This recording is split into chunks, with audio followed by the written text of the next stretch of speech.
Um, and I got there about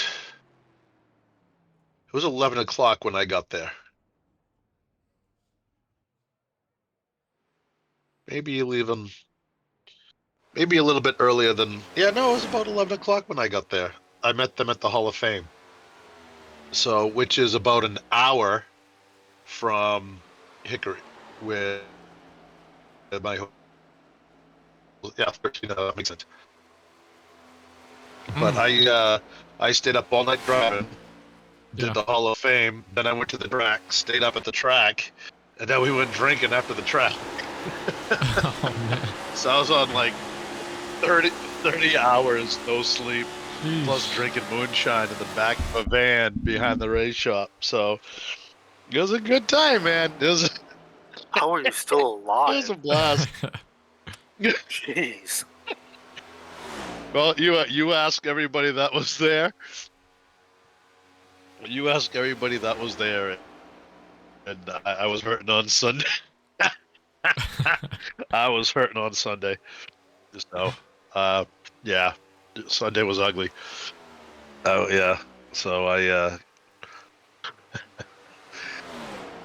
so I actually left the track early.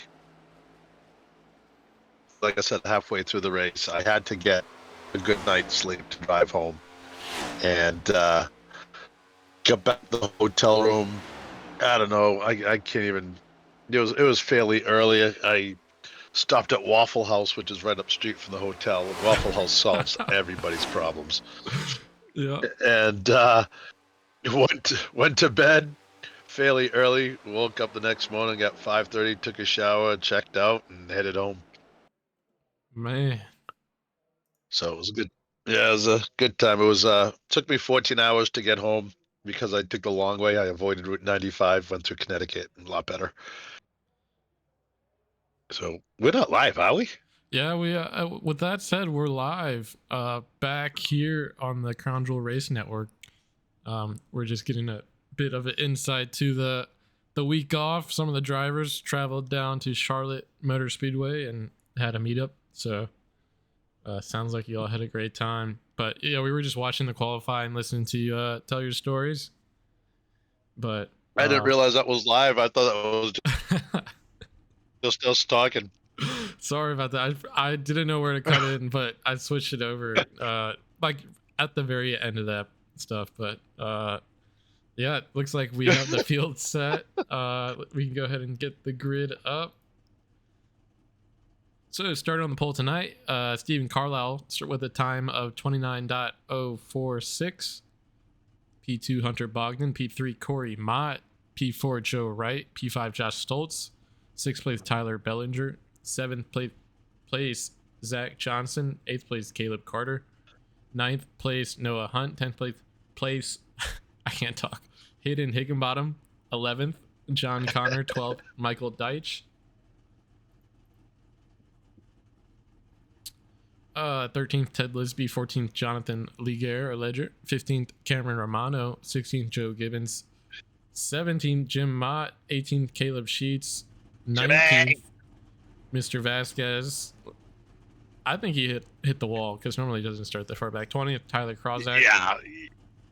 And 21st Jay Salomon. Well, I'll tell you, I'm really surprised to see the 22 that far back, but not to worry. Yeah, he'll be charging forward, that's for sure. Spent some time with Nicky while we were in North Carolina for the Charlotte 600, and believe it or not, Nick Vasquez is a very quiet guy. Yeah. Very quiet. You know, Zach Johnson, on the other hand, woo, holy cow! I've never seen anybody shotgun beer like that kid. Holy cow, man! And then he shows up at the track wearing his party thong. You gotta love the kid. Woo, man! I'll tell you what, dancing on top of the van. Oh, he was killing it. I'm just kidding. He told me his parents listened to the broadcast, so that's why I said that. Yeah. But Zach was a really nice guy. Brought his girl with him. Sweetheart of a girl. Very nice. we just really had a great time down there. It was good to really meet everybody. Jim Mott was there. It was good to meet Jim. Of course, Corey. Julia was there as well. And out of everybody that I met, the one who surprised me the most was Julia. I was not expecting Julia to be Julia. I don't know why the picture in my head. I was just shocked at. I was pleasantly surprised. I mean, she's an absolute sweetheart, and I love the girl. And Corey outdid himself. I don't know how he landed her, but anyways, absolute sweetheart. She was the only one. I was expecting her with blonde hair. It just I don't know why. You know, you talk about somebody, that was it. So that was pretty funny. But getting ready to go green here, and yeah, pace cars in. We're green we flag are green here now, man. at Texas, 300 miles around here, 200 laps. So we're back. We had the week off. These guys ready to go racing again. Hey, temperature to start the race is company 75, overcast, track temp is 92. Oh, it looks like we already had a car. Looks like 77 got a little bit loose on the exit there, forcing it 3 wide on the backstretch, but able to get it sorted out. But yeah, track might be a little warm here to start. Guys need to get settled in. Probably at least, if I had to guess, some of these guys probably haven't been in the rig for a while. So really just trying to get the pedals back under them. I know I haven't ran a sim race in over a week, so I can't imagine driving right now. But yeah, well, it was a little bit longer than that for me, but it takes a while to get back into the groove. But right now, the guy in the groove is Carlisle. Usually see him running high up top. Not really a high up top track, this one here. I don't know anybody that's going to go high. So unless he surprises us, but Stoltz in that 43 car, he's hanging tough in second. And Bogdan in the 86 car. Now Bogdan, he's been fast just about every race we've been to, but he's been snake bit. So now he's up front and he has Mott behind him, followed by Johnson. And then the Donut Man, number 37, Joe Wright. And, you know, Joe last year gave us an incredible finish. I think it was at Atlanta, where he came across the start-finish line sideways. So he can be very fast at these tracks. So don't be surprised if you see that 37 running up front tonight. We'd love to see him get his win finally. Yeah, Joe Wright is due for a win.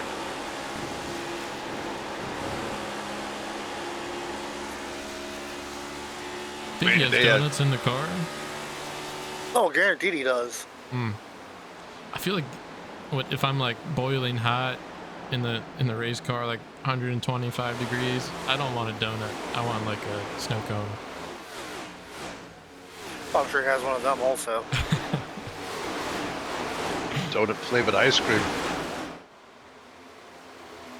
You know, he's running a great line too. All these guys are starting to settle in. The field is pretty much nose to tail right now. Not really any battles.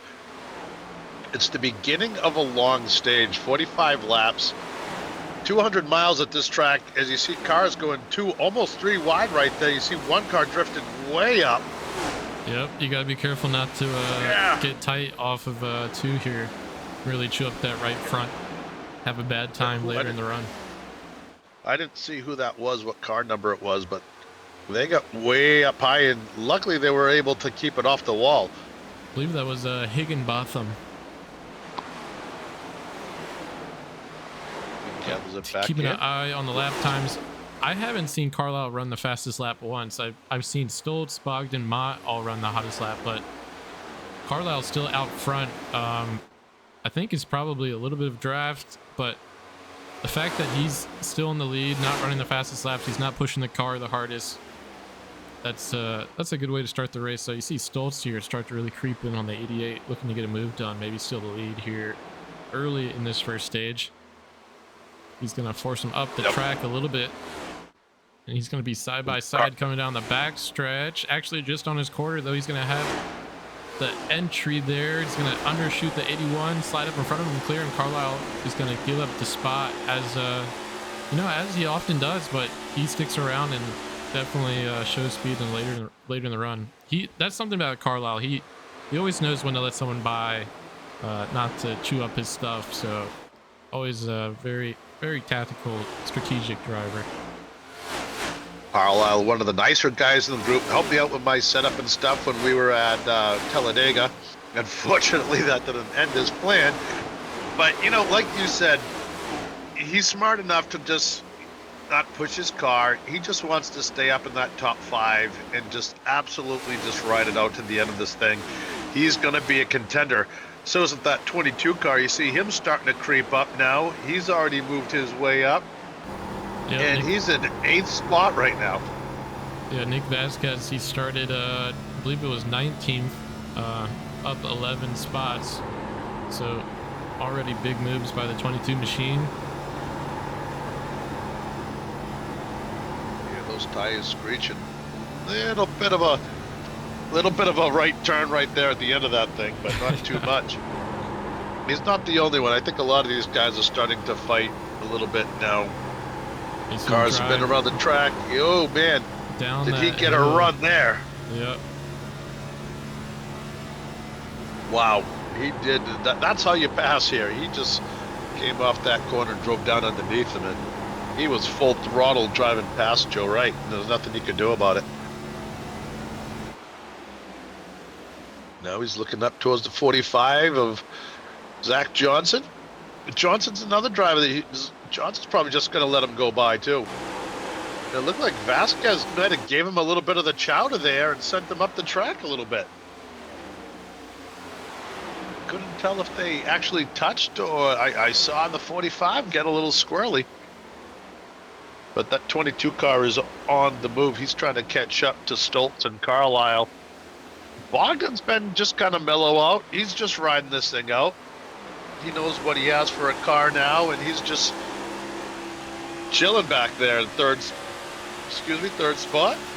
Yeah, absolutely no pressure behind. So really kind of just in his own world right now. Back up towards the front.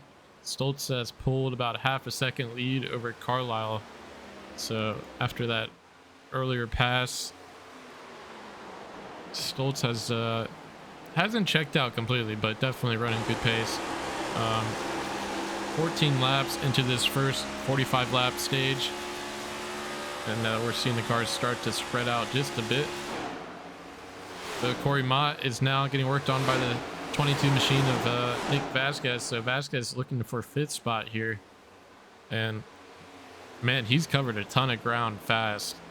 If he has anything left with that in that race car by the end of this stage, I'll be shocked. Oh, they actually bumped doors there. I think both of them were trying to get set up for that corner. I'm not 100% sure what kind of caught it at a weird angle. Yeah, I don't know. I mean, they've been running 2 different lines, and I don't think Mott was expecting him to be there when they come down. I think he wanted to enter the corner a little bit. Yeah, he came up to enter the corner, but then again, Vasquez was very, very high entering that corner. So I don't know if something happened or distracted or what, but luckily both of those cars keep going. But Vasquez definitely entered that corner way, way high, and Mott, not expecting him to be that high, turned down into him. Yeah, I mean, something I've definitely done when you're the low car, you kind of take your time entering the corner. That kind of crowds the guy above you, doesn't give him the line they want. So kind of saw that a little bit by the 22 there, so he had enough space to hit the apex. But nonetheless, both cars seem to be fine, so they should maybe they'll have another chance to settle the score here in the future. Well, I think I'm wondering if, I know it's hard to believe, but sometimes the spotters on iRacing are a little bit too late or too early, and that could have had something to do with it as well. So maybe Vasquez thought he was clear, but like you said, either way, they both keep going, and I'm sure they'll talk about it being teammates. So I know no harm, no foul. My spotter is a heavy drinker during the race. I've begged him to stop drinking, but he won't. So. Well, Ice Spotter sounds funny. He has a southern accent. Coming from New England, that's not good. But Saturday night, went down, met Landon Huffman and a couple of other guys, RJ and Rich, the boys. Of course, Gut went down, raced at Tri-County, and he was on fire, man. He had a rocket ship. Wasn't even a contest. He just went out there and dominated that race. Awesome time at Tri-County, one of the better tracks in North Carolina, one of your short tracks. So if you're in the area, definitely check out Tri-County. They actually, I believe, have a Cars Tours race later on this year. Great place to go. And I myself will. Whoops, sorry. I was just gonna say, through our talking there, it looks like Carlisle actually regained the lead here. Let me see if we can go back and find exactly what happened.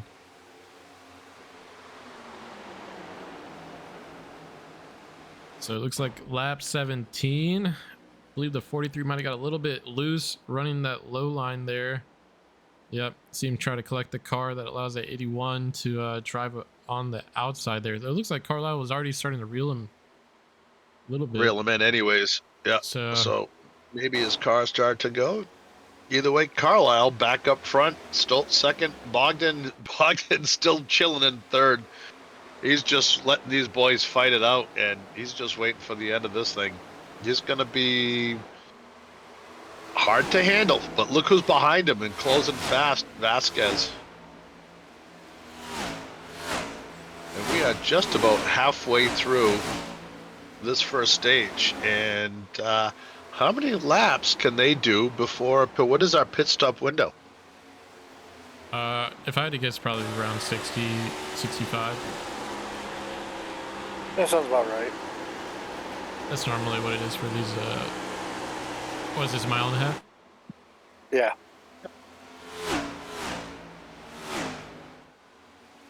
Definitely not going to see green flag stops then. Not until that last stage. Yeah. That's one thing that I don't like about stage racing. It takes the pit crews right out of it. Just don't like it. People may disagree with me on that, but I'm sorry. Just green flag stops are a lot more exciting than a scheduled commercial break. I mean pit stop. No, I agree. I think there's a lot more strategy to be had if the stages just weren't there. But yeah, I'm not too surprised to see the 43 start to fall off a bit. Just a lot of purple lap times by him early in this stage. Definitely was driving ridiculously fast there, but that was all to kind of catch up to Carlisle and then get the pass done. Now he's starting to fade back just a bit. So what we see now, if we get more green flag racing later, it's probably what we'll find later in that third stage, as we see a gaggle of cars here. See Corey Mott just in front of Zach Johnson there. Sorry, go ahead, Bill. Well, one thing is Carlisle's car is good on the short run and the long run. Mm-hmm. That is scary for everybody else. And you see these cars here. You got the 77 of Mott. Right behind him is the Toyota 43 of Johnson, and Johnson's going to take that spot right from him. And here comes the 26 car of Sheets. We haven't seen Sheets really. He took one race off, I think, and we kind of haven't seen much of him. Although it's been 2 weeks, so maybe that could be part of it. You know, we did have Charlotte in there, and, you know, there's some lost time in my book. And Charlotte, as Noah Hunt goes up and just touches the wall there. Yeah, I know Sheets has had some bad luck past couple races here. He was, he was really pumped about Martinsville, had the run-ins there, then went to Bristol. Darlington didn't have the best race at Darlington, went to Bristol. Had an okay race, but I think he's just had some trouble finishing races. So looking for him to move his way back up through this field, up 12 spots currently. So great drive for him so far. Hopefully he can just finish strong tonight. But getting the pass done there on Zach Johnson up to 6th spot. Now he just has Bellinger in the Vasquez in front of him, and then he'll be. he's on his way to top 3. So good job by him. Yeah, he's definitely moving forward. One guy that I'm really surprised to see is Tyler Kreinzek back in 17th spot. I don't know if he had an issue earlier. He's always very fast, especially at a half mile. I think he missed a start. Is that what it was? He missed a start, so he's just kind of just Still in the lead lap though. chilling in the back. Yeah, he's still on the lead lap, but he started in the pit, so he he's started just. in the pits. Okay, gotcha. Yeah. So you think about it, if he started in the pits and now he's already moving his way up into 17th spot, then his car's working pretty good so far. Because he was way behind the field, and if he caught him, now he's moving forward. So don't be surprised if you see that 48 car towards the front after the first break, once he catches up to the field. Speaking of catching up to the field, the 22 car out challenging Ballinger. Actually, Ballinger, I believe, got past Vasquez. Yep, just about to say the 88 just worked his way around the 22, though. It looks like 22 working hard to get that spot back. See if we can go back and watch this. So coming down the front stretch here through the tri-oval. Is it a tri-oval? Is that what they call it? Dog leg? Dog leg, tri-oval? Yeah. I really have no clue.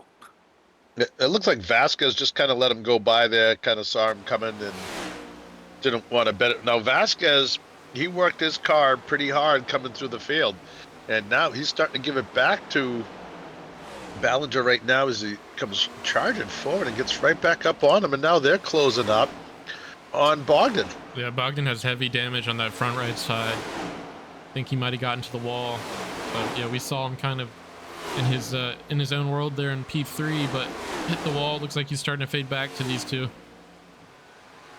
Now 33 laps on these tires. The cars are definitely starting to slide around a little bit towards the end of the life of these tires. And you see the cars starting to go through a little bit higher line entering the corners, so that's a sign that the tires are going away a little bit. Yeah, when they start moving up the track at 1 and 2, that means the tires are starting to go away. 3 and 4 is completely different. Sorry, Bellinger and Vasquez actually both passing Bogdan there, so Bogdan is hurting. He's falling back pretty hard right now. He's just trying to hang on for another 10 laps is all he's going to hang on to. Yeah, he's radioing the team right now to get the sledgehammer out because that front right side is all caved in.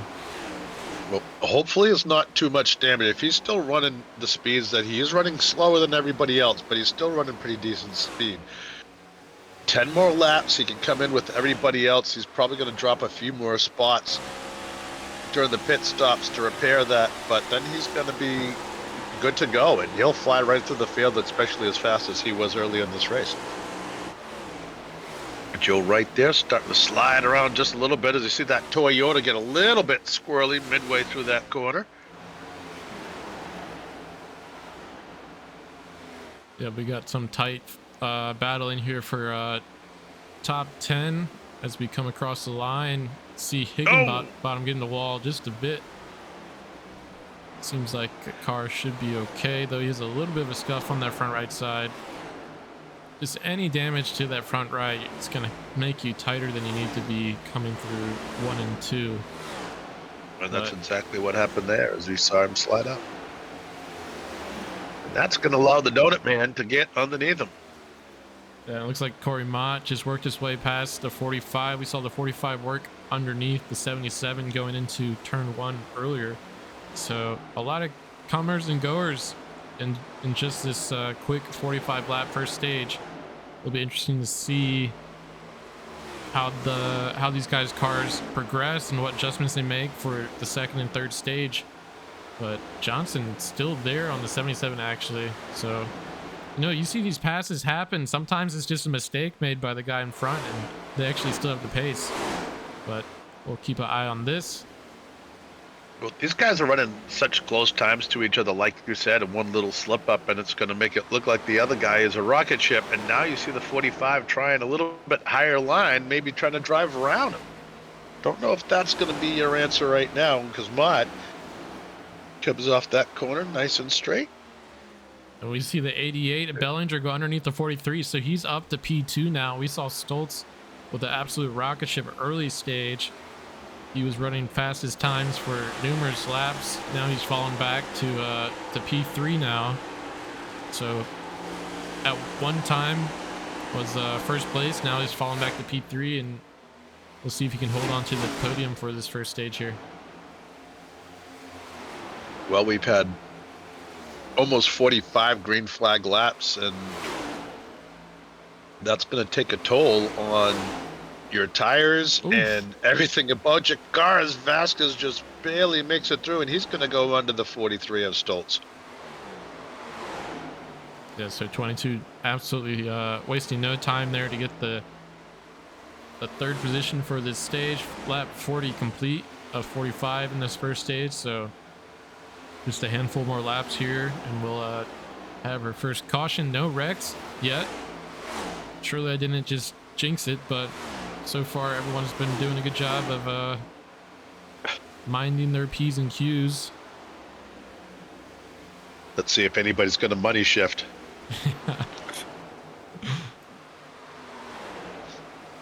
And tomorrow night's race is going to be it's going to be a beat 'em up race tomorrow at Bristol. Oh, we're not at Bristol next week. Where are we tomorrow night? Tomorrow night. Yeah, Kansas tomorrow night. That's right. Now we see Mr. Sheets move underneath Stoltz. So Stoltz might have pushed the car a little bit hard early stage. So he's still top 5, but definitely knowing him, you'll probably put that away in the old memory bank and use that information to have a better stint for the second stage and eventually the third stage. Well, he came flying. Him and Vasquez were two guys that really had to battle their way forward. So good to see him up to Ballinger too. Ballinger, I'm not sure where he started, but whoa, and he saw 6. Yeah, all right. I don't know why, but I thought he was further on back than that. And Ballinger's another guy that we haven't really seen the last couple of weeks break through as the way he was. Kind of snake bit. He had one race where the race he won, I believe, where he just came out and dominated. And was that Darlington? I think maybe. I think it was Darlington. Yeah, he had a great race car there. All three of those, that first top 5 is really some real fast cars, and then look at the cars behind him. You have Johnson, Mott, Hunt's been very fast. Higginbotham can be fast. We've seen that, and Joe Wright. So once we get these cars all bunched up together again, it is going to be a pretty good shootout. Everybody has 45 laps underneath their belt, so they know what they have for a car. They're going to make adjustments, and it's going to be even closer racing. And we're getting ready to call it the end of the stage. And out front, Carlisle in the 81. We've seen this before by Carlisle, where he just kind of waves goodbye to everybody. Ballinger's trying to catch him, but I don't think it's going to happen. He's definitely closed the gap under half a second now. Yeah, he's not going to be able to get the pass done here.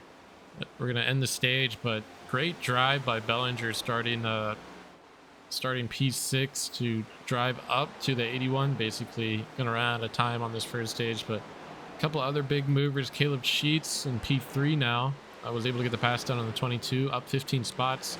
And Nick Vasquez up 15 spots, now sitting P4. So definitely a lot of big movers there. Corey Mott, he falls back from starting P3. So I know he had a little bit of an issue early, getting loose, might have heated up the tires and just kind of escalated from there. But look for him to continue to work on that car as his race goes on. Now we're going to have to watch the 86 do that exact same thing. He fell back to 14th spot. Now we're going to have pit stops. And because of his damage, he's going to be the last one off. So he's going to start way in the back. Hopefully he can get all the damage repaired during this pit stop. But man, I don't know, I think he's gonna be all right. I don't think it's gonna take that long. Hopefully he didn't have any wheel damage, because if he has wheel damage, that's unrepairable, and he's just gonna be holding on for the rest of the race, which is gonna that would be so frustrating for him, especially as well as he was running.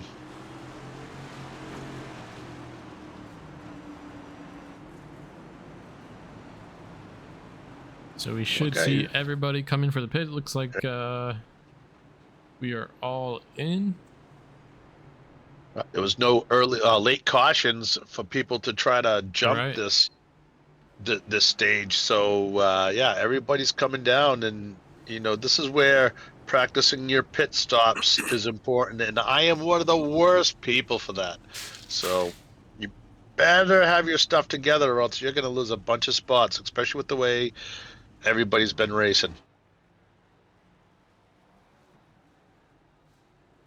And we see the race off pit road. I think Carlisle was able to barely beat out Ballinger there. Oh, Ballinger.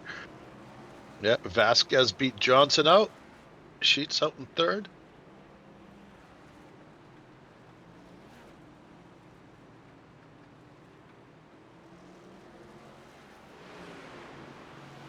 Man, you should have seen Johnson dancing on top of that van.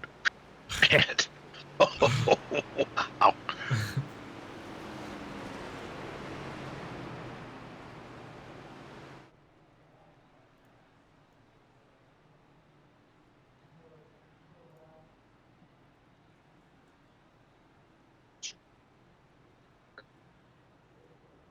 Jim Mott was actually burger duty man while we were down there. He did all the cooking, had a great nice little flat top grill that he had, cooked everybody lunch while we were there. Oh, nice.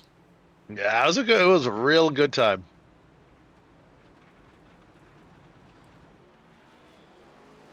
It looks like looking at the live timing, Carlisle's pit time was a 15.52, and the Bellinger was a 14.58. So don't know. I mean, that's about a second difference. I don't know how you make up that much time in the pit stall, but entrance and exit. Yeah. People like me with less experience, I come into the pit stall a lot slower. You get a guy like Ballinger and Carlisle, and they're coming in like their hair is on fire, and they're stopping on a dime somehow and getting it done. Yeah. So, that's what it is. It's experience. And well, those two guys get in and out of there faster than everybody's. Yeah, but so this race has changed now. Now we have a different looking the cream of the top crop. Yeah, the cream of the crop is in the top 10. So you're going to see some cars flying to the field. That 48 car is up to 10th spot right now. Gibbons in the 8 is moved up into 11th, and he's side by side with the 67 car of Salmon. So bunch of movement in that last couple of pit stops. You see the pace car coming in, getting ready to go green one more time. And a great jump by Carlisle on that bottom row. Ballinger up top didn't get that bad of a start, get out in front of everybody else. He's going to easily climb into second spot. So right now, Carlisle's going to take that lead, but that 88 car is like a shark in the water coming up behind him, just waiting for more action. And right now, he's got his hands full with the 26 car of Sheets. And Vasquez, bumps up the 22 a bit. That's going to allow Stoltz to come in. Stoltz thought better of it, but a couple cars hard in the wall there. 22 hard in the wall, and Joe Wright also got into the wall there, exiting for. Yeah, the 45 and the 22 are trying to wreck each other right now. So Eesh. Get your tempers back. I don't know what happened there, but it looked like the 45 might have gotten into the 22. 45 throwing a huge block on Stoltz. He's driving all the way down the track on the back stretch to block the 43 there. 45 is hot. 45 is hot. Yeah, something happened there, and yeah, he's a little hot under that collar there. Nick Vasquez driving around the outside of the 88. We saw the 22 with the absolute rocket ship of a car early in that last stage, able to drive about 10 spots in about 5 to 10 laps. So he's going to work his way up here quickly. See if he can. Sheets in that 26 car is out in front of him now. See what he can do. Carlisle's trying to get away. Vasquez looking for that higher line, entering the corner again. I think that's what might have happened between him and Corey Mott. The 22 car is using kind of like that middle lane for entrance, and I think Corey Mott was expecting him to be gone. But I think Vasquez thought he was clear of the 77, and that's why they kind of get into each other there. But I see the 67 that was last stage. Coming down pit lane, maybe? Taft, I don't know if you... Yeah. I don't have anything on my end. Yeah, I think he was one of those cars that had hit the wall pretty hard there and might have had some damage. Bogdan fell all the way back. He was in 18th spot, or 19th spot, I think, from his accident. And now we're going to have to watch him work his way forward now from 17th spot. Back up front, Carlisle, Sheets, and Vasquez still battling. It's really more this group of cars behind them, Ballinger, Johnson, and Stoltz right there. We've seen some bad blood already between these guys. They're not too happy, so they're still fighting back.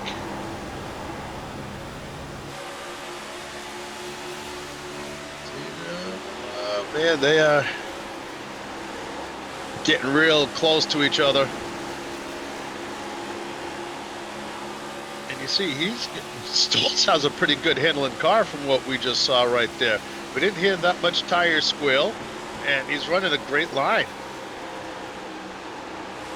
Yeah, doing a good job around the 45. They're now working on Bellinger, the 88. He's going to get a run on Ballinger here, but I don't think Ballinger's going to give up that easy, or maybe he will. You know, talked about Ballinger earlier. You know, he's a smart driver, knows that Stoltz is faster, lets him by, let him regroup, get some heat into those tires, let him roll around. It's really whose ever car is set up for the long run, that's the car that you're going to need to beat. Tell you why. Hasn't been a caution flag yet except for the stage. So you're going to need a car that can work on the long run, obviously, if there's no cautions. And Carlisle's got the car that's working wonders, and Vasquez is trying everything he can to catch up with him, and Stoltz is following behind him. Car's starting to spread out just a little bit, which makes it a little more comfortable for everybody.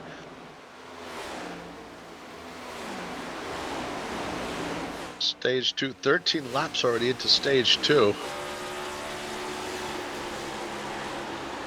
We're a quarter of the way done with the race.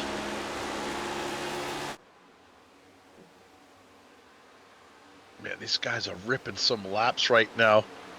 Track temperature, excuse me, has come down a little bit. Mm-hmm. You're starting to see some more shade in once this track. It's come down a lot of bit. A lot of it? It's down to 86 now. Oh, man, I need glasses. Well, I do have glasses. I'm just not using them. I'm not going to tell you what numbers I saw. Maybe, but whoa, we see one car, two cars. The wall. 48 also kind of got into the wall a bit. We saw Krozek having to start in the pit earlier. He's up to P8, up 12 spots there. Luckily, I don't think that wall caused any damage to that car, so he should be able to continue to work his way forward.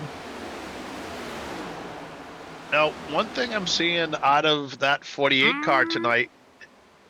Sorry. Oh, they man, that got was stacked close. Up there. Hunt almost got punted there by Deitch, but he got the car Deitch stopped. somehow managed to stay off of him. Oh, man, I was talking about the 48 car.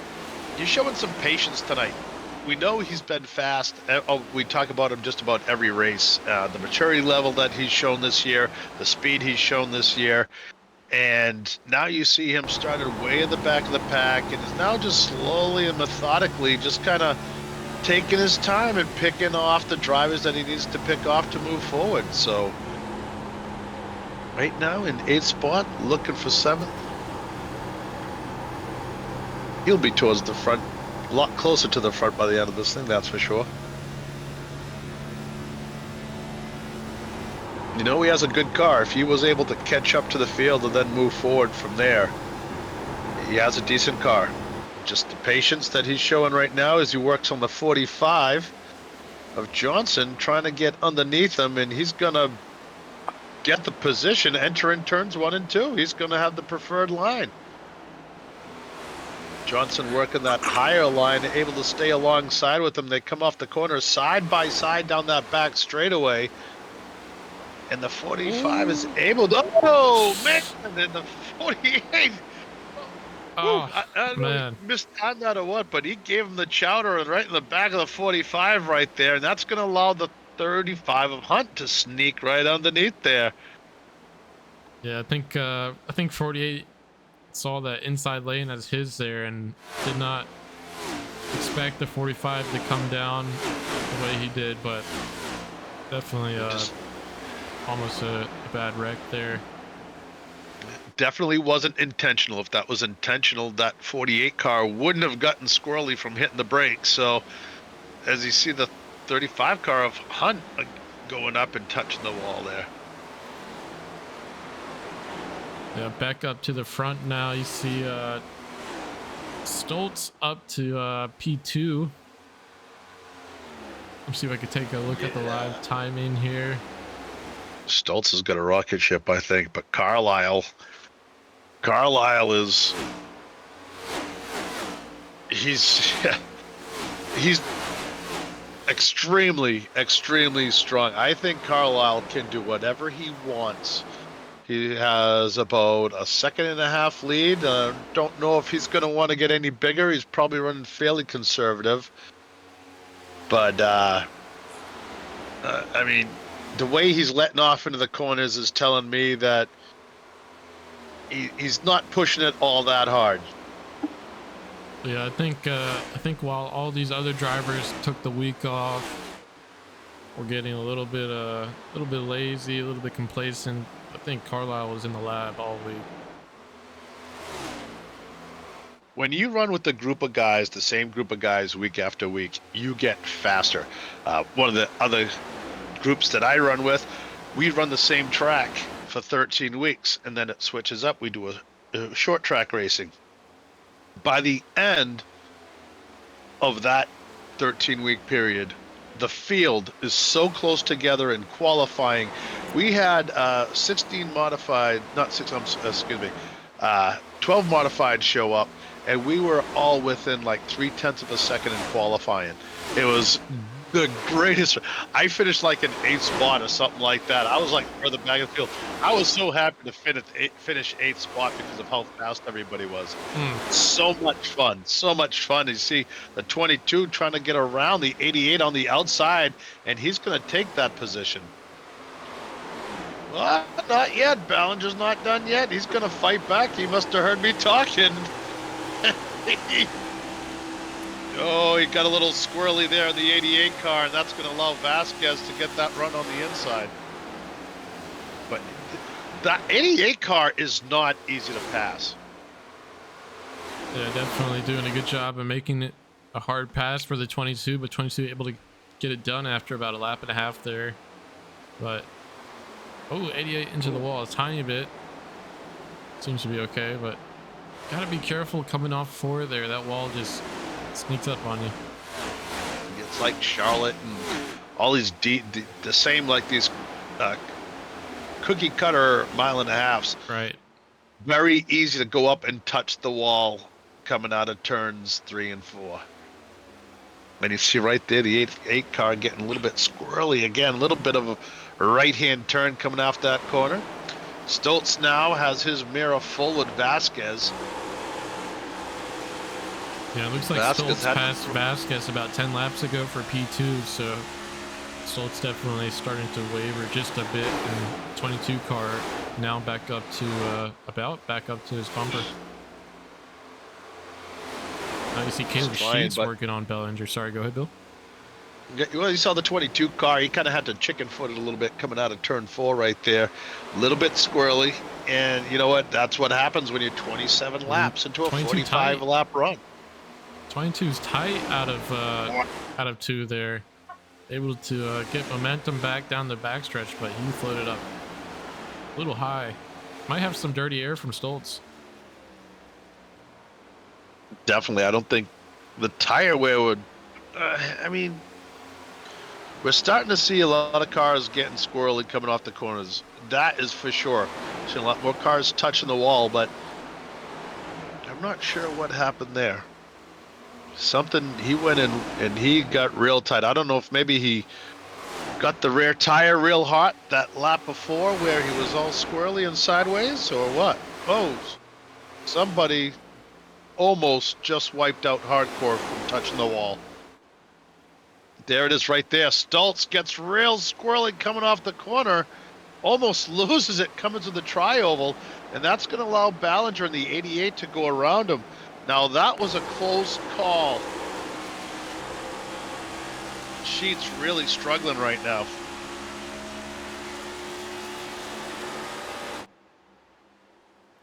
Yeah, Sheets was doing well to move forward there. He got around Bellinger. Now he's starting to might have just pushed that car over the top and starting to fall back just a bit. But he came off the corner. Coming through. He came off the corner, got real squirrely, as you saw, almost went through the grass on the infield. And one car there, is that the 35 of Hunt, I think, was very high going through the corner. Oh, that was Ledger. I think he might be a lap Was down. that Ledger? Oh, okay. Yeah, just staying on the line. Yeah, he's 2 laps down. Just now. letting everybody by, yeah. All right, I thought that was the 35 of Hunt going way up high.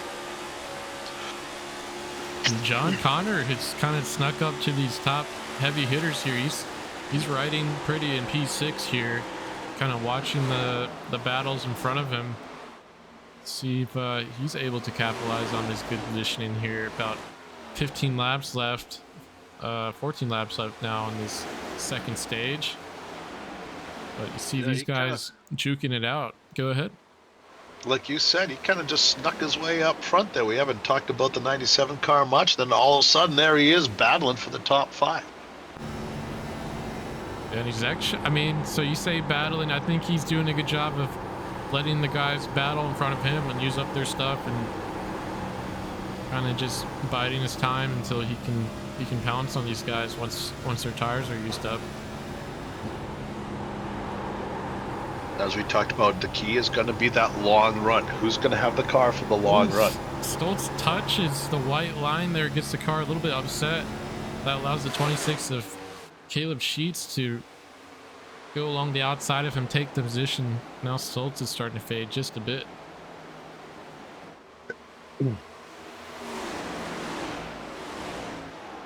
These longer races are, once you get into your rhythm, it's really nice, but you have a pit stop or something just to throw off that rhythm, and it's difficult for somebody like me to get back into it. I actually was running an Indy 500 on Saturday. I was doing very well. I had a rocket ship. I led a bunch of laps, and I was looking to win. As you see, the 22 going around the 88 there to take over second spot once more. 88 car not giving it up just yet. He's trying to battle back, but it's going to be the 22 car that's going to escape with that second place spot. But getting back to my story, was doing very well, redeemed myself from last year, crashed on the first lap. I was in the top 5 right up until lap 90. 3 wide going, sorry, don't mean to interrupt your story, but 3 wide coming down the backstretch. Man, there goes my heart. 45 of Johnson has come out of nowhere to pass Stoltz, and Mott is right there to pass Stoltz too. Sorry, that's not Mott. That's Krozak is looking to pass Stoltz now too on the inside. But 45's car is coming alive at the right moment here. Now Bellinger battling back for that spot that 22 just took from him. These guys have flip-flopped as the stage has gone along here. So a lot of tight racing and passing here in the top 5. About 10 laps, 9 laps now in this 8 laps left in this second stage. Seeing these cars just starting to pull some amazing laps. it's definitely the racing on the track has definitely started to heat up a little bit more. Guys battling. See Vasquez getting squirrely there. Yeah, the 88 trying everything he can. Trying to put the power down. Just super tough when you're on the inside there and having to, you can't drive it up to the wall. You have to stay low. Trying to clear the 22. The 22 is going to get tight, or he's going to get loose actually out of 4. That allows Sheets to also get underneath the 22. 22 is going to lose a couple spots here battling the 88. So yeah, Sheets, that 26 car, he's a snake, man. He just comes out of nowhere, and he always just waits for the guy in front to make that mistake and capitalizes on it, and he moves his way up in the 3rd spot. And Johnson wasting no time to get around Vasquez too. Yeah, now if you look out front, you know, a bunch of these guys are already locked into the championship. I believe Carlisle's locked in. Yep. Bellinger is locked in. Sheets is locked in. And Vasquez is locked in. The only one is 45, Zach Johnson. I think he might have won a race. Which race did... Let me see. Let me double check.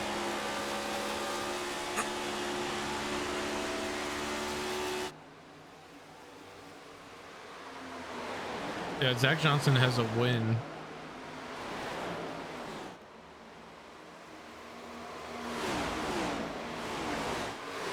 He won at Phoenix. Oh, that is right. Yeah. So everybody in the top 5. Yeah, everybody in the top 5 is locked in.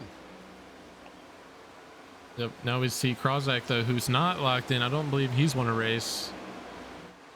No, nope. He hasn't won one yet. Battling underneath the 22. He is now that 48 the top car 5. Is, that 48 car. Man, those guys still are just battling side by side. Yeah, 22 threw a pretty nasty crossover there, trying to get the spot back from the 48. Leaves him out to dry. Killed his momentum there a little bit, and that's going to allow Connor in the 97 car to try to get in there and sneak underneath. Now, Vasquez wants to see that 97 and 48 car start going at it, because that'll allow him to pull away and check out from this thing, but the 48 car gets real loose on the bottom. Yep. 3 laps to go. Last thing you want to do is get into a wreck right now and take yourself out of contention. 97 trying to use the high line. Connor likes it up high, I think, because he, got a little bit too high right there coming off the corner. Hit it square on the door, so he should be just fine, and he's not done battling the air. The 88 car has a huge run, but kisses the wall, and that's going to allow the 26 car to pull ahead. 88 car not done yet as they go into the corner side by side. Sheets kind of takes off on the inside just a little bit. Ballinger falls in behind in the 88, and now you're going to have those 3 guys side by side. Look at this battle right now between the 97 of Connor and the 48 of Krozak. These guys have been battling side by side. Vasquez is loving what he sees in the mirror as the 48 car drifts up a little bit, almost gets into the 97 car. No harm, no foul, but that's going to allow 97 to take the position as he falls back once more, and they're still not done. These guys are battling so hard. I am loving this race right now. Yep. No, yep. You see him get Connor super goes loose dirt tracking. Connor just dirt tracked it around the corner. And we should see the caution come out this time by as Carlisle goes across the start finish. But these guys are going to be racing to the very end of this thing. Looks like Carlisle is coming through turn 4. Krozak and Connor still side by side. Connor's going to lose the spot to Krozak. The last corner, and the caution should come out any second. And there it is. The caution for stage 2. So 2 cautions, both planned cautions for the stages. And a lot of really tight racing, but clean racing, as we've had no wrecks or accidents yet. Just the stage cautions. It's been a great race so far, and getting ready. Once our pit stops are complete, why don't we bring somebody up in the booth? We haven't Sure. really talked to any of our drivers tonight. Yeah, let's see. We can talk to Zach Johnson here in a second. Ask him about you heard about him dancing on top of the car in a Speedo. See what he says to that.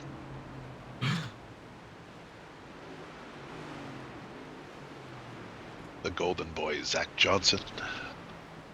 That golden Speedo glistening in the lights of Charlotte Motor Speedway as he twerked on top of a minivan. Let's see. I'll catch him You after should see how the. tall this kid is. I'll catch him after the pit stop here. I don't want to distract them. He's a tall kid. He's about 6'1". He's a real tall, skinny kid.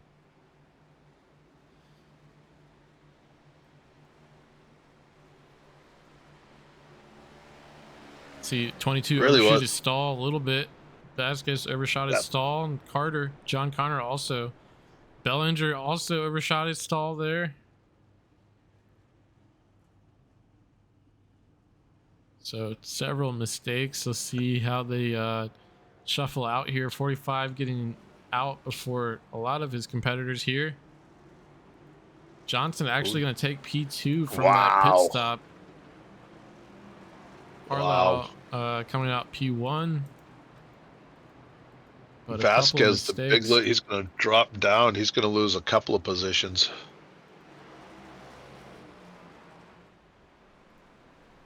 All right. Corey Mott comes out in the A spot. Of course, he's just hanging out there, just waiting for the end of this thing. We'll talk to right. we'll talk to 45 Zach Johnson here. Mr. Johnson in the booth, you got us? Yeah. Hey, so good job, great pit stop. We saw a couple of your competitors slide through their stalls, so coming out P2 for this third and final stage, that's huge. Good track position to start this this long stage. How's the car feeling? It was crap stage 1. Mhm. Over adjusted for stage 2, so I was a little tight. So I think we got it nailed here, and we're gonna see what we can do. If Carlisle's been in his own planet all race, so Yeah. we'll try to not blow the tires, staying with them, and just kind of run my own race, and we'll see where we end up at the end. Yeah, we've seen the temperature kind of go up and down, so I know you guys will probably keep your eye on that, but looking forward to you having a strong finish here, and we'll let you get back to it. Thank you.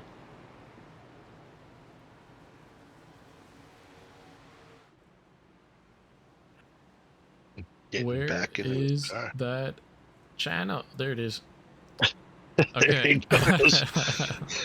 All right. Well, hey, one thing we haven't done tonight is crank it up. So why Yeah. don't we let the fans watch the green flag go, and we can just watch them.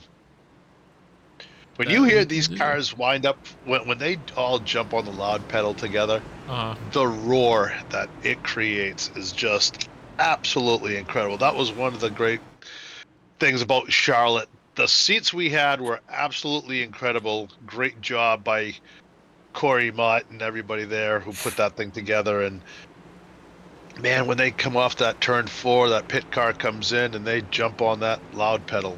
Wow, it just echoes through the whole stadium. So let's crank it up.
All right, so my mic is unmuted now. Coming out of the Crank It Up.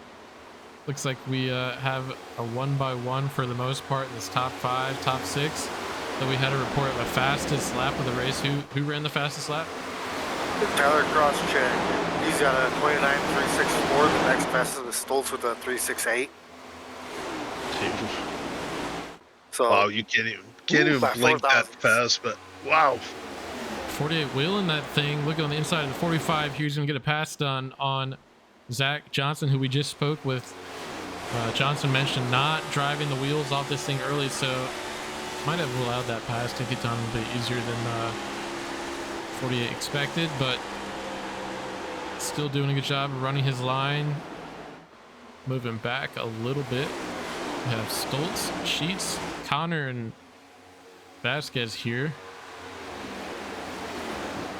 We'll see what Tyler can do in that 48 car. I'd like to see him just get out far enough away where the cars behind him are battling and he's just following Carlisle. That's the only chance he really has. Don't try to keep up with Carlisle. Just try to run away with him a little bit and just stay in contact with him. So he has a great race car. He knows it. I think everybody knows it by now. And 100 laps to go. It's going to come down to probably a green flag pit stop. And he has a great chance of winning this thing. Yeah, and he ran about a 10th better than Carlisle there that lap. A little bit of a bad corner through 1 and 2 there, but having a little bit of extra momentum from running a lane up here. Yeah, they're I mean- even the first split down the backstretch. Carlisle actually into the wall there, so yeah, we saw Carlisle about, 2 seconds off by himself for most of last stage, so Yeah. definitely not used to this pressure here, and he's got Yeah, all the P2. It was Yeah, actually but right- 4 seconds. Yeah, but right now these guys have a great lead on the other car, and Tyler, I'd like to see him just get into a steady rhythm. Don't beat the car up, and just ride your rhythm, ride the car to the end. Let everybody else battle behind him. If Carlisle gets to him, I think Carlisle will get around him, and hopefully the 48 car will just let him by. There's really no need for them to allow the rest of these cars to catch up with them. And I think, let's put a quick over-under out if you want. Do you think we're going to have green flag stops, or are we going to have a caution at around lap 50? I personally think we're gonna be able to get the green flag stops. We haven't seen any cautions yet, so No, not yet, but we've come very close, and We it's have. been right at the end of every stage. I guess if you look at like what baseball averages, we're due for one. So Yeah. Yeah, we're due for a big wreck. I know Taft It was- wants some work, so Taft has broken out the voodoo dolls of all the drivers, just trying to get him to crash out so he can throw a caution.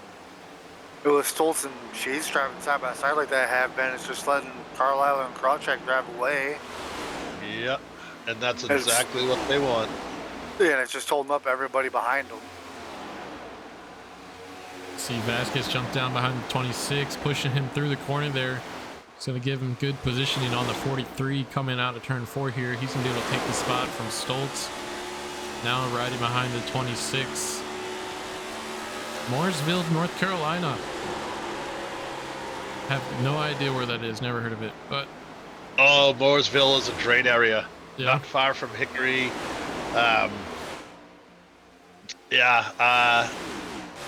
It was. I don't want to get confused to where it was. I remember driving through a section of Mooresville and remember it was so nice. Another area that I drove through that was absolutely incredible was Lake Normand area. Holy cow. You want to talk about a nice section of the country. yeah. And we saw the 22, 26 get a little bit tight there. That allows Stoltz to enter the fight here. New challenger approaches 43 moving ahead of 22 is going to clear the 22 mid corner. 22 is going to have momentum coming off the corner, though. Is going to give a shot to Stoltz here down the front stretch. But Sheets driving away from these two for the time being. And Connor's right there. He's right on the bumper of the 22 also, but definitely has some pressure behind him. So tight racing from third position back to about, I'd say, P8 or P9. As you see Bellinger and Mott. Bellinger was super fast that second stage.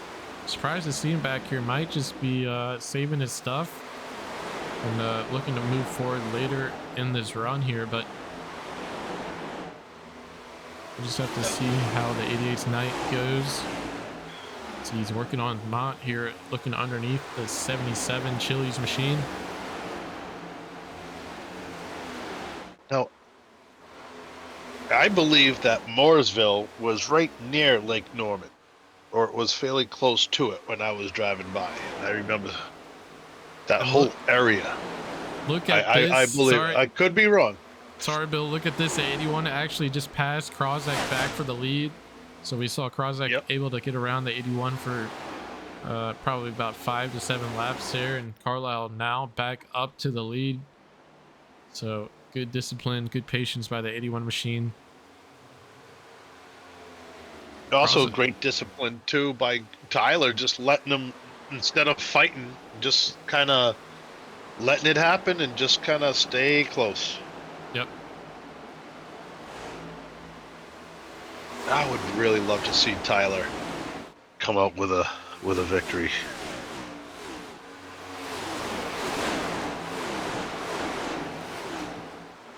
I really, you know, it's hard to believe that it's the same guy from, you know, just last year alone. What an incredible improvement. And if he does this again, if he takes the improvement that he's come from last year to now, if he improves that much from this year to next year, man, he's going to be a championship driver. He's really just shown some incredible talent and improvement this year.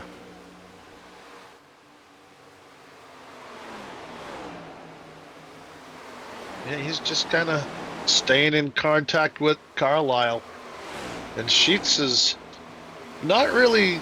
Stoltz is just kind of following Sheets. The battle is behind them between Vasquez and Johnson. Yeah, we've seen these two around each other a lot of the night.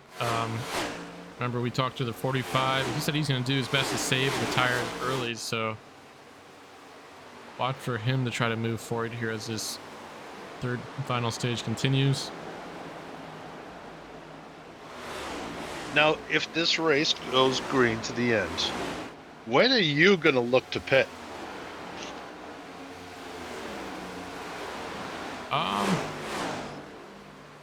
Well, I mean, depends what position I am, and kind of leaving it up to the leader. If he stays out, I'll probably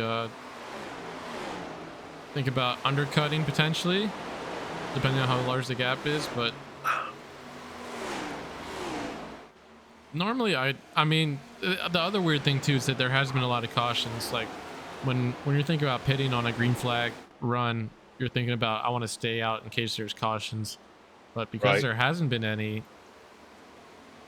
you know, might just be smart to split it in half as we see a car come down, Romano come down pit lane. No, sorry, that wasn't Romano. That was the Mott man. Jimbo Mott. Nice paint scheme on that car. One of the nicest guys in the world. Shows up tailgating. He was all set. He had a handle of Fireball. He was ready to party. It was great. Brought Mrs. Mott, absolute sweetheart as well. She came. She was partying with everybody, having a good time. And yes, she definitely did boo the number 11 car. See John Connor work under Vasquez. Vasquez just hasn't had the speed that we saw early in this race. So it looks like he's trying to get that position back from Connor.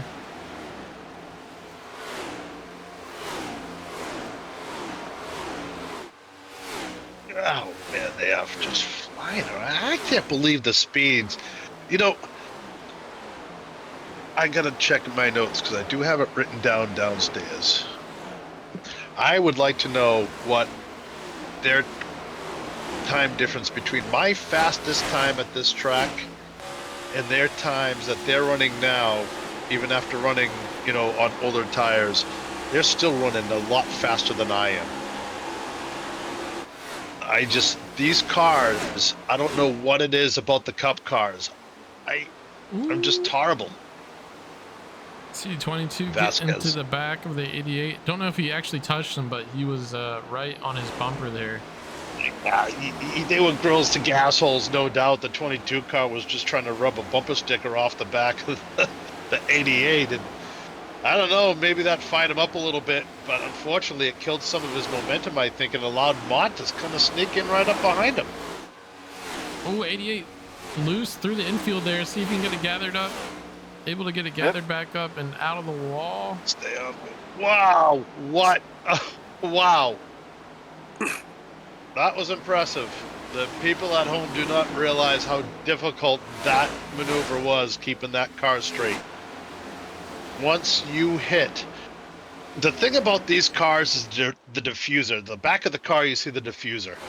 And the way the diffuser works is it sucks the car down. And if you disrupt that suction on the bottom of the car, it just whips right around on you. And there's no suction on that car when he's going through the grass, and you can still hear the chunks flying off as he comes back up. But that was a very, very impressive maneuver by the 88 car to save that. Yeah, I remember I had a similar, not exactly that, but I went through the grass at Vegas, and you know, I was all the way down on the brake and was doing absolutely nothing. Just slid through the entire infield and up into the wall before turn one. Usually once you hit the grass, it's pretty much over with, you know, and somehow he managed to save that. And it's even worse in an open wheel car. You touch the grass in like an Indy car and you can just kiss it goodbye. And as we mentioned, the 45 car now really working his way forward in this thing, getting around Stoltz here. We're looking on the inside. He's on his quarter, entering 3 here. He's going to be able to get the pass done, believe, on the 43. So Stoltz has some momentum on the outside. They're still going to be side by side. Stoltz actually able to clear Johnson back coming down the front stretch. So might have spoke too soon there.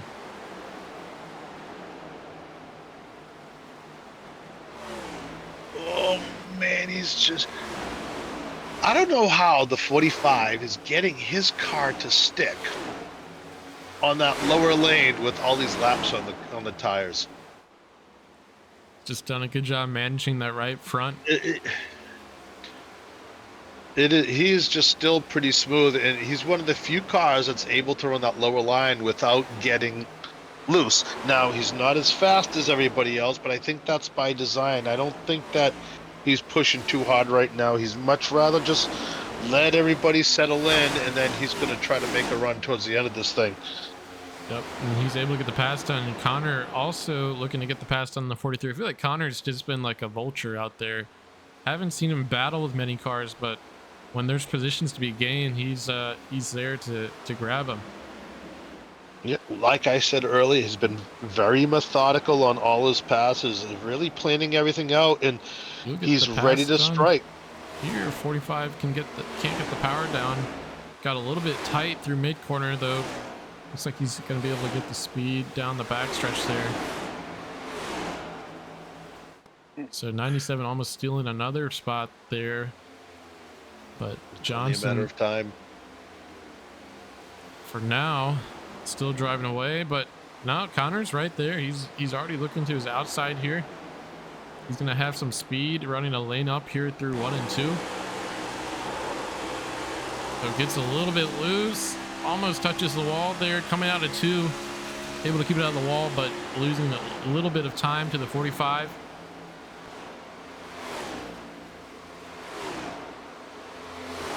So taking I a noticed- look here. I noticed ran- Romano and Mott have been in the pit for a while. Did those two have contact, or? Romano got loose off of 4, smashed outside wall off of 4, and went through the grass and got the pit wall. So he ended his night early. About Papa Mott, I have no idea what happened to him.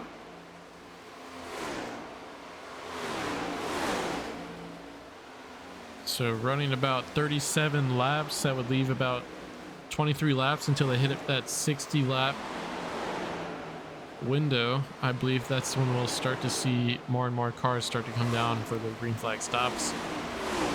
So keep an eye on people trying to make undercuts here and get the good positioning. I think if there's a possibility to pit and come out in clean air without a ton of traffic too, that's something that some of these drivers might try to do as well. Well, one thing I was thinking strategy-wise is if you do try to stay out to catch a caution, your speed is going to be so much slower than the other guys and the new tires, it may not be worth it. I think you kind of want to stay in contact with everybody else and really just hold on. I think lap 50, with 50 laps to go, is going to be the crucial part. If everybody can wait till then, I think that's when they're going to want to come in. Yeah, we Track see temperature Sheets. is now 85. We see Sheets start Yeah. to reel Carlisle just a bit. Now about half a second behind Carlisle. Sheets has actually driven past Krozak. Don't know if he was behind anyone else though, but he's past Krozak and now about 0.4 seconds behind Carlisle. So Sheets having a great run here in this third stage.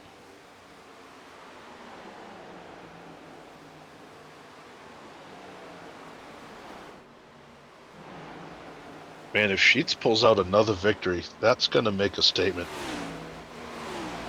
I mean, he's been strong. He's led so many laps this year, different races. He's dominated races and then got a bad deal at the very end. We've seen that happen to him. So I think there's like 2 or 3 other races he should have won this year. He won last year at Bristol, came back and man was strong. I think Yeah. Sheets. We've been calling Sheets his name could a be lot. the Yeah. spoiler. Yeah. But I think Sheets is definitely one of your top contenders to win the championship. And if he's not in your list, Ooh. then I don't know what to tell you. As Carlisle goes out and kisses the wall. Yeah, I And think speaking of the devil, he's made a couple of mistakes. She's able to close the gap yeah, already. We saw it was about 0.4, 0.5 seconds, but now Sheets scoring as the leader, able to get around Carlisle. He takes the lead here on lap 135, so able to make the pass before the green flag pit stops. And Carlisle is fading just a bit, already falling back about 0.3 seconds now. Don't know if any of that contact to the wall upset the car at all, but if anything, probably heated up that right side set of tires. But she's showing a lot of pace and a lot of consistency here later, or the latter half of this green flag run here on this third final stage. yeah, and Sheets had just been waiting for Carlisle to make a mistake. And now once Carlisle touched the wall, he may not have any damage, but either way, it's going to take a lap or two to get your nerve back in order, to get things going. And I don't know what happened to the 97 car of Connor, but he is falling like a rock. Yeah, he's off the road now. He actually is coming in for his pit. For his pit stop. Okay. All right. Yeah. So now let's see where this goes. Let's see what he can do here. This is a huge pit stop for Connor right now. We see Carlisle on the Carlisle wall kiss again. the wall again. Yeah. And it's about that time in the run where the tires are starting to go.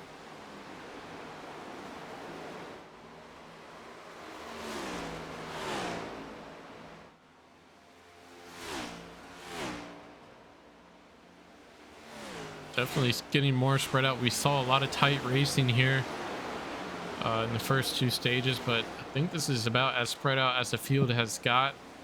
So guys are going to be doing the math, running the numbers, trying to figure out how they want to approach this green flag stop here, what they want to leave themselves with at the end of this race. Some guys might wait longer so they have more of a drive at the end. Some guys are looking to get in there early to make up some position.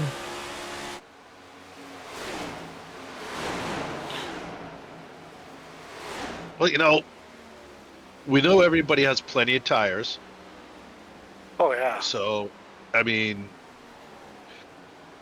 if we have green flag pit stops now, Connor's still in the pit. I don't know if did he hit the wall or I haven't seen him move. I got a 2X right here from him. Two laps before he pit.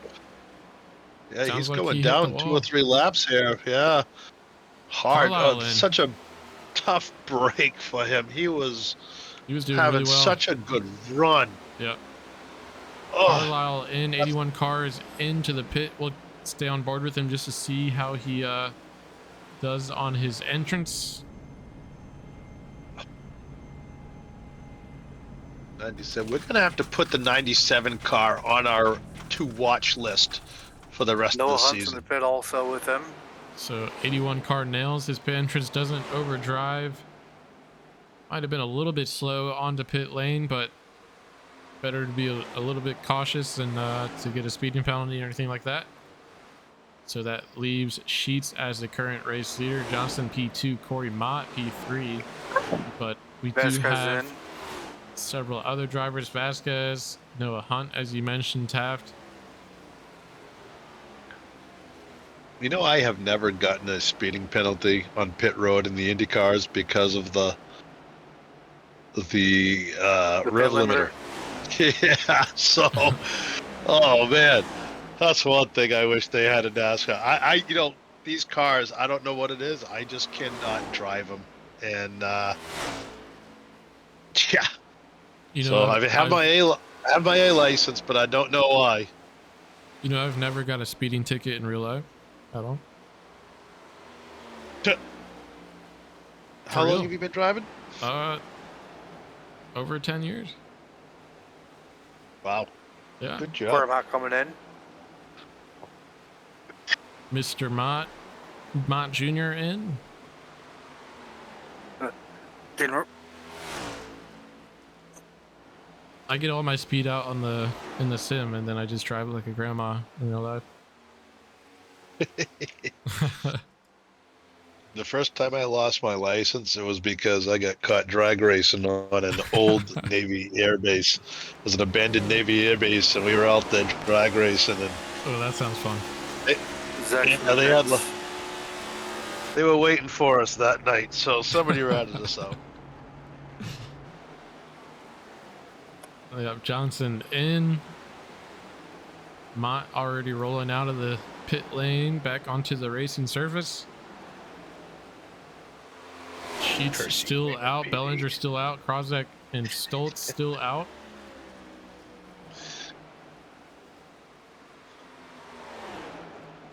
Don't know how much Here longer comes Sheets Prozac. wants to go here. Might start losing a bit of time. But he's You definitely know- going to have fresher tires than the guys who pitted a handful of laps before. He wants to get as close as that 50 lap mark. Nobody's going to want to, I mean, if you have to run over 50 laps, right now is the time you're going to want to do it. Now you're going to set yourself up, and it's going to be pretty much just like a regular stage, which he's done a couple of times. He's practiced it. So he has all that data from those earlier stages when he's run just under 50 laps. Well, I think Sheets is going to come in right around 50 laps to go. Well, it's already around 50 laps to go, but I think 50 laps will be his magical number. We'll see if I'm right. And if I am, even a blind squirrel finds a nut every once in a while. Yeah, I see Sheets have ran 55 laps. Bellinger 55. Stoltz about to be 55 too. So these guys definitely electing to run the life off these tires as much as they can, and then just they'll be able to drive that last set as basically as hard as they want. So you see Sheets coming down pit lane now. We'll keep an eye and see how he does on this money stop. He has gonna have to run 52 laps on this set of tires, unless oh man! And again, if there's a caution, it's gonna throw everything out. Stoltz is staying out. 26 doing well to stop in his pit stall there. Didn't slide through or anything like that. So Bellinger also in now. Bellinger has a bit of damage on that front right side. Not surprised to see Sheets come in. We've watched him the past couple of months, and he's very good with the pit stops. Stoltz just came over saying he's pitting now. Here comes Stoltz. Good stop. Good entrance to pit lane there. I haven't talked much about Bogdan tonight. He's up front in second right now. You know, he's been very fast, and we usually can't stop talking about him every week. All of a sudden tonight we come to Texas, and he's struggling. He's been struggling, although he is going to get credit for leading the lap. Yeah, he was driving well early. He has that damage on that front right side that he suffered in that first stage. That put him back a bit. Don't know if he still has some steering damage, but that car just hasn't been the same since then. Last time I haven't heard word from him that he's gonna be coming in.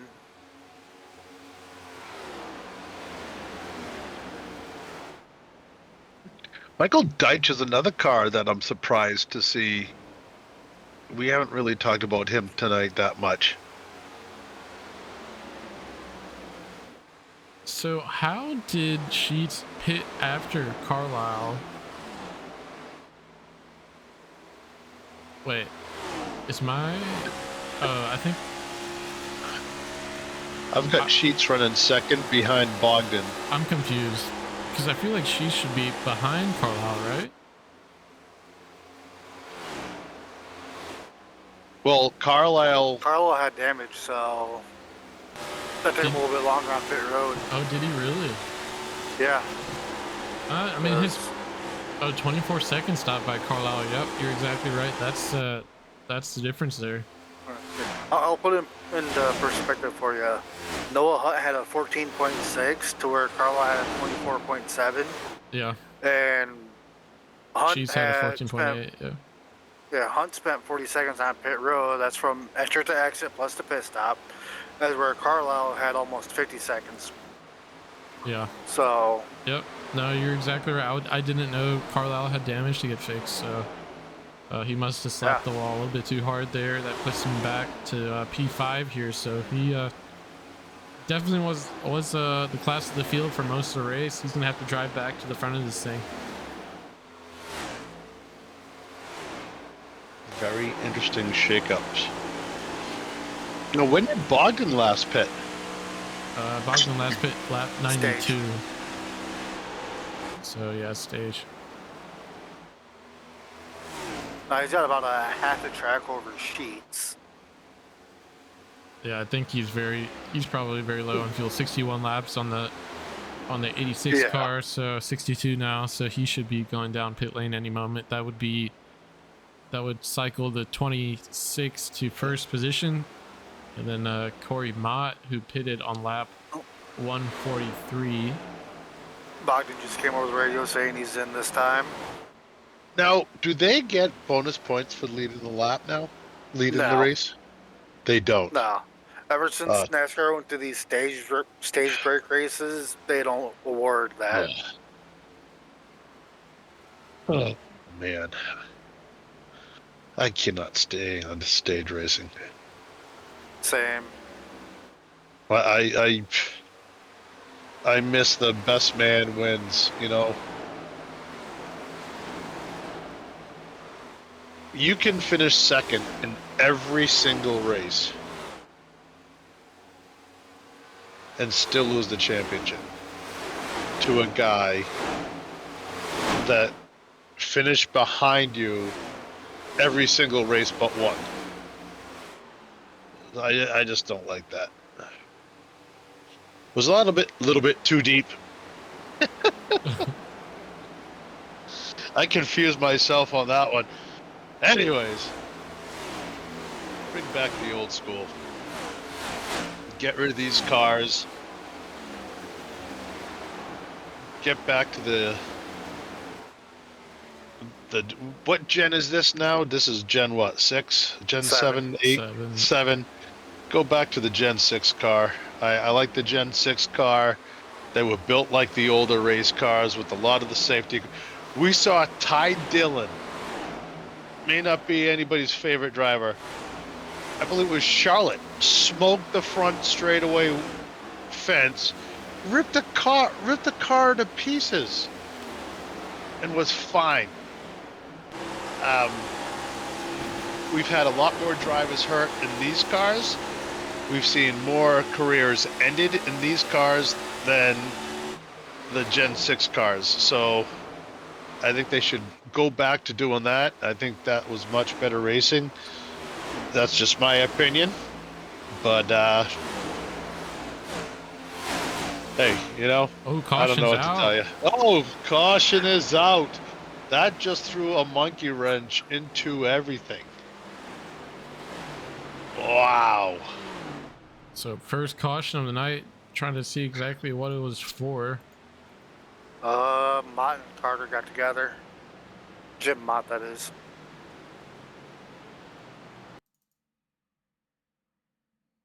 Oh.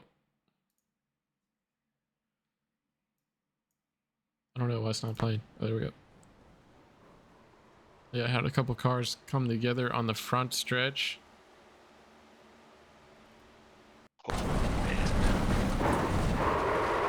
Yeah, Jim got the wall off before. Looked like he got tight, and he just went straight into the wall. Sent him right down into Carter. Yeah. Carter had nowhere to go. You come off the corner, and you're coming at such a high rate of speed. You don't see that car in front of you, and if you're coming off the corner, if you don't react immediately coming off the corner, you're not going to avoid him no matter what. Even if you see him while you're in the corner, you're still probably going to hit him. There's no way out of that crash right there. No way out of it. And I know Bogdan has some damage, but imagine if he was able to stay out a little bit longer. Yeah, I know, right? And everybody's coming in. Yep. 40. We're gonna. By the time we go back, we're gonna have about what? 39 laps, 38 laps to go. Everybody's About 38 to go. Yeah. By the time we go green, so. I think Carlisle has even more damage to get fixed. You see him sitting there on pit lane. Oh man. Same with Stoltz. Sorry, not Stoltz. It's Higginbottom, I believe. No. Was that Carlisle right there, still in the pit? Yeah. Yeah, Carlisle's still in. That's Bogdan just behind Carlisle there. So. But what happened to Carlisle that he's stuck in the pits? I think he just slapped the wall a little bit too hard. Oh man. Wow. Well, we have some fast drivers in that front section. We've seen Johnson been very fast today. Stoltz has been fast. Mott, he's been quiet, just hanging out like he always does. Hunt has been very fast. The 22 we already talked about. The 88 we know about. Deitch, I said earlier that he's been hanging out in the back. Surprised we haven't seen him up front. And all of a sudden now he's in 8th spot. So a lot of fast cars. And out of all those fast cars, I think Stoltz has been one of the best, him and Vasquez. Although Johnson's been very fast too, but none of them have been able to keep up with the 26 car, except for Carlisle. So seeing that 81 car back in the pack, I mean, he's going to come through this field pretty quickly to get into second, and he's going to pray for another caution if he wants to try to get a whole catch Sheets. That's that scenario. So many scenarios for every driver, but that's the only way he's going to be able to have a chance. Yeah, where That's great. Noah Hunt up to P4? Where did he come from? Well, he's been kind of hanging out there. He's been fast, been quiet as usual, and there he is. He's going to start outside of Corey Mott. I'm sorry, he's going to start on the outside of Johnson.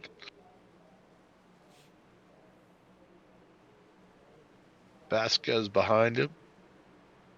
You better hope he get those two cars in front of that 22 better get a good restart, because you know the 22 is going to push him to the green. And there they go. Green is out. Vasquez immediately to that bottom lane to try to get underneath those two cars. Coming off the corner, it's between Stoltz and Sheets, side by side as they go down the back straightaway. Stoltz has the lead for the moment right now. Sheets is coming back real hard behind them. 22 Vasquez is following Johnson, trying to sneak through and trap Stoltz on the outside, but I don't think that's going to happen. Sheets and Stoltz side by side for the lead here. Stoltz trying to get this pass done early. He's had a fast car early in the run. Sheets doing well to hold that bottom lane though. Stoltz gonna have momentum down the backstretch here, going into turns 3 and 4. Lap 164, 200. So not too many laps left in this thing. These guys are gonna be able to push the cars to their absolute limits here, not worry about fall off all too much. But still side by side for the lead here. Now we've talked about. Well, go ahead, bud. We have seen Sheets and Stoltz beat each other's heads in that Martinsville before, so same thing might happen here. Beef. Yes, that is true. Yeah, you know, we tried that, but they said they had squashed it by the end of the race, which I didn't think was very nice. But right now it's a different track, and they're side by side. Now, out of these two cars, if they go green for the rest of this race, I have to give the advantage to Sheets, because Sheets has had a better car on the longer run. Stoltz has been very fast, but it seems like the longer we run, he kind of fades just a little bit more than Sheets does. So we'll see if he's made the adjustments needed. But right now, I think he might have the preferred line, kind of running that middle lane. I think that line is a little bit easier on your tire. But underneath comes the 22. Yeah, Vasquez coming in to spoil the party. Stoltz dropping back just a bit. He's now off the side of Sheets. Sheets throwing a little bit of a block there, stalling the 43 car. That's going to allow the 22 to get underneath him. Now Vasquez trying to get this pass done on Stoltz. He's going to be side by side coming down the front stretch here. And this is what Sheets wants to see. He wants to see the second and third place car battling. Yep, he does. I would be interested to see what the 22 car can do with Sheets if he gets up there. Stoltz we know is fast, but again, I think Stoltz's car fades his setup is just a little bit too aggressive for that longer run. 22, it's 43 right almost now, coming together. I think they did touch. Man. Yeah, just a little bit. And you know what? That's a smart move right now by Stoltz, just to kind of snuggle in behind him. He saw that Sheets was getting away a little bit. Now him and Vasquez should work together to catch up to Sheets. Once you get to him, then they can battle again. And we'll see, you know, interesting to see what Sheets and Stoltz and Vasquez are going to do. How hard are they going to run each other? And if I had to pick one of those two drivers to win second place, I don't know. Both of those cars are very good. Vasquez now creeping up to Sheets. See Stoltz dive under the 22. 22 is going to have the momentum coming down the backstretch here. So it looks like maybe the 22 had a little bit of an issue putting the power down. 43 alongside the 22 of Vasquez, going through 3 and 4. And that makes Sheets very happy.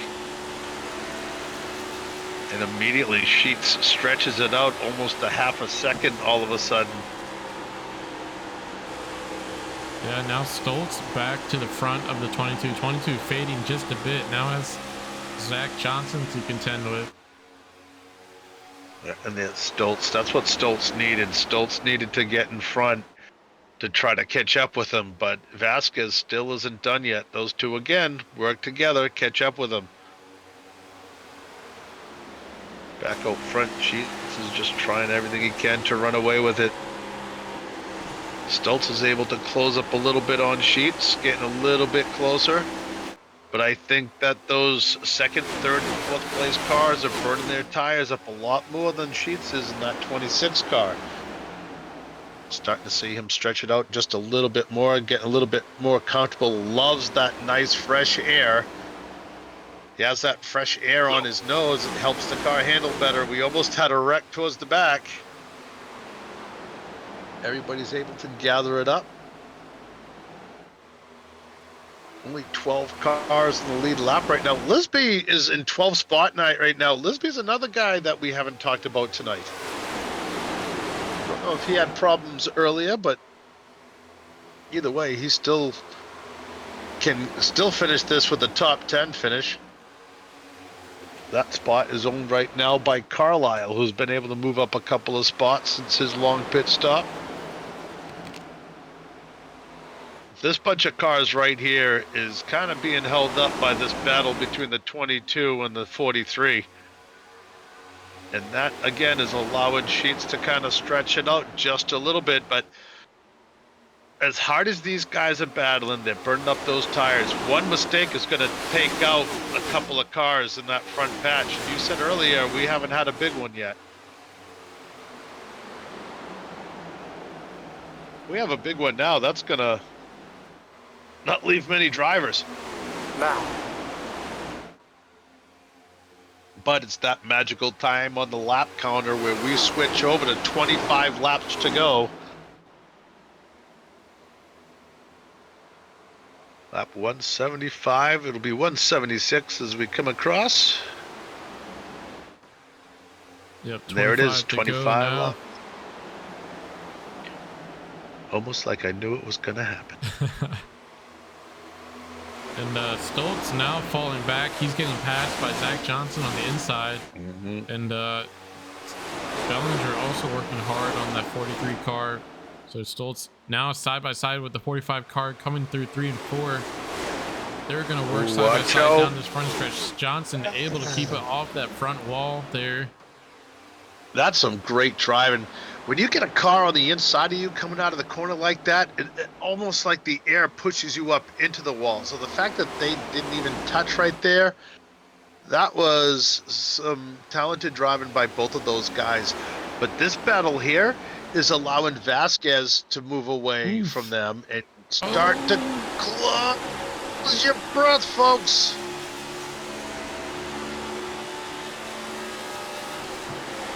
Three cars just kind of almost came together in that corner. Now we're 2 by 2. I have the 77 of Corey Mott and Noah Hunt also there on the left rear of the 77. But keep an eye on these guys just because the top two right now are a little bit spread out. But if these guys wreck here, then we're going to re-rack them. See the 43 touches the apron there, gets a little bit loose, so he's able to drive it off the corner. Okay, and clear the 45. Now the 88 and the 45 with Zach Johnson are side by side. That's like kissing your third cousin, a little bit too close for comfort. These guys are battling so hard right now, they're almost wiping each other out. You see them going side by side through the corners, loose as you can get. Almost 3 wide right there as the 43 and 88 are still pounding on each other's doors. You see Corey Mott getting underneath 45 of Johnson right now. So Mott's starting to make his presence known in that top 5. He's starting to breathe down Ballinger's neck. Now it's Ballinger up side by side with Stoltz, and that's exactly what Corey Mott wants to see. But this time Ballinger easily gets underneath him, and he's going to take that position. Stoltz is starting to drop a little bit. Sheets is still pulling away from Vasquez. That's not a good sign. 21 to go. Sheets again has one of the fastest cars on the track. He's starting to get into a 2.5 range, and that smells doom and gloom for the rest of them. Especially that 88 is running very fast. If 88 catches the 22, that's going to be the end of it, as you see. Who's that? Was that Stoltz? I believe it was. That just got way loose right there, almost hit the wall, and that's going to allow 77 of Corey Mott to come hauling around the outside and get up to his bumper anyways, but those two aren't done yet. I think Corey Mott has a pretty sporty car tonight. Yeah, we saw him kind of waver a little bit stage 2, start of stage 3, but doing well here on this restart to drive back up to the front of this thing. Folks at home, if you think that hair is wonderful in his profile picture, you should see it in person. Man, what a set of... I'm so jealous of his hair. Oh, lucky guy, Corey Mott, talented, great hair. I don't know what to tell you. Again, I still don't understand how he got Julia. He's an overachiever. I'll give him that. Oh, Bellinger into the wall. Bellinger hard into the wall there. Okay, new scenario. Somebody crashes here. Yellow comes out. That's going to let us go green with about 15 laps to go. Do you come in for tires or you stay out? Definitely starting to approach the, if you've practiced, if you've tested, take 2 just to keep that track position. But I think I'm coming in if we're still over 10 laps and taking all 4. Yeah, we've talked about this before. I cannot take 2 tires. I'm not a driver that's able to get away with it. I think a lot of it, as far as 2 tires to go, we'd be going green now. I mean, with 10 laps to go, so fuel wouldn't be an issue. So that would help the handling of the car, not having to have to put the fuel back in the back. So something that I couldn't try with my talent level, but these guys probably could.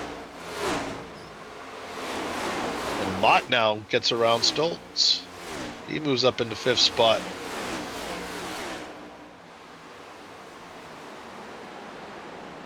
Sheets now with a 2.5 second lead over Vasquez. We saw Bellinger slap the wall there, so he's also into the wall again there on that lap. He's starting to fade a bit. The car is just getting a little bit tight on him. The sun has come back out, so track temps are back up a bit. Yeah, 93 degrees. Yeah, that was, what was it when we started, 91? Yes, I was around there. Yeah. Oh, there's a car going way high. Not sure who that was. I believe that was a lap car. Might have been Caleb Carter. All right, just letting him go by. All right, I thought somebody went in way too hot there. Tough break for Caleb Carter. He hasn't had a great night. And again, the 22-45 side by side, 45 driving up through this field on this last restart here, doing well to keep the tires under that thing. Gets around the 22 rather easily. So Zach Johnson up to P2. Will he be able to drive up to the back of Sheets before the end of this thing? 13 laps to go. He's got to make up almost 3 seconds to do it. Yeah, keeping an eye on the last lap times. Sheets ran a .66, and Johnson, including a pass on that lap, ran a .71. So we'll see on a clean lap here what they're looking like. But as you mentioned, about 3 seconds to cover there. That's a lot of time, and just 12 laps left.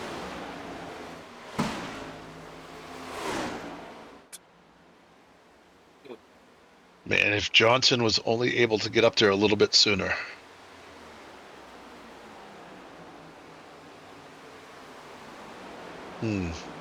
Wow. A yellow flag right now would ring. Oh, I just heard Caleb Sheets tell me to shut up from all the way from his home on that one. Man, yeah, that would be an interesting scenario, having that I feel like Taft Top- is just staring at that yellow flag button, just like, All right, folks in the chat, how much would you pay for a yellow flag? yeah. Oh man, I'll tell you what. If I'm not even going to talk about it, not even going to talk about it because, oof, oh man, I shouldn't have said that.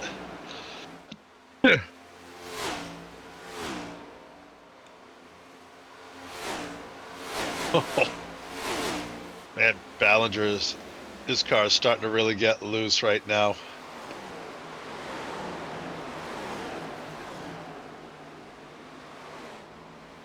And we Watch him see the coming up. shade come back out. Don't think the track is going to respond too quickly, but might see some extra grip here. I think Ballinger gets off of 1 and 2 better than 3 and 4. He's struggling. Everybody's struggling now coming off of 4. I think 3 and 4 are just is a lot more difficult. The wall doesn't come out and slap you like it does in turns 1 and 2. And you know, it's a lot like Charlotte here. You come off of that corner and man, it just sucks you right out to that wall. It's almost like a bug to a bug light. Yep. You can't stop yourself. It is so difficult. Yeah, especially when you're trying to push as hard as you can in these last handful of laps here. 7 laps to go. Ballinger's starting to catch up to Vasquez again to put a challenge for the podium finish right now. Ballinger in the Oh, wall there it is again. And that time, he everything I just said, he just threw out the window there because I said 3 and 4 was the worst. Well, he slapped it coming off in turn 2, so not easy. As you see Carlisle right there. Yeah, you know what? That time he proved me right. You didn't have to do that, buddy, but I do appreciate it. That time he smoked it off in turn 4. You know, you can only beat on your tires so much, and with the pace that these guys are going, I can't believe we haven't had more yellow flags than what we've had. So Tafty was definitely, if you put his work to pay ratio for tonight's race, he was like a state worker. Exactly. I think it's the fact that they got spread out so fast that not everybody was all in a jumble right next to each other. Yep. But right now, 5 laps to go, and it's all up to that 26 driver, and now 45 is got a very comfortable second place. This is the battle right here for third, Vasquez and Kryzak. Yeah, Krozak has passed a couple of drivers here. Now he's working on the 22 to get into the podium. It'll be a great night for him. Up 16 spots, so started P20. And now he's just 1 car away from finishing top 3. Who started right in front of 3 him? laps left. Vasquez, I believe. Yeah, so Well, to be fair, of these nobody started guys- in front of him because he started in the pits. That's true. yeah, that's true too. But both of these guys came from the back of the pack to be battling for the third spot like this.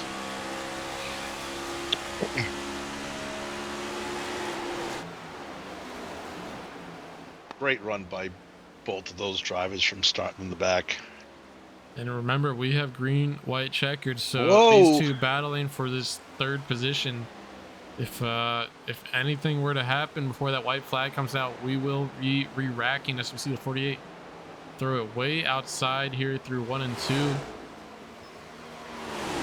Trying to gain some momentum down this back stretch to set up a pass through 3 and 4 here.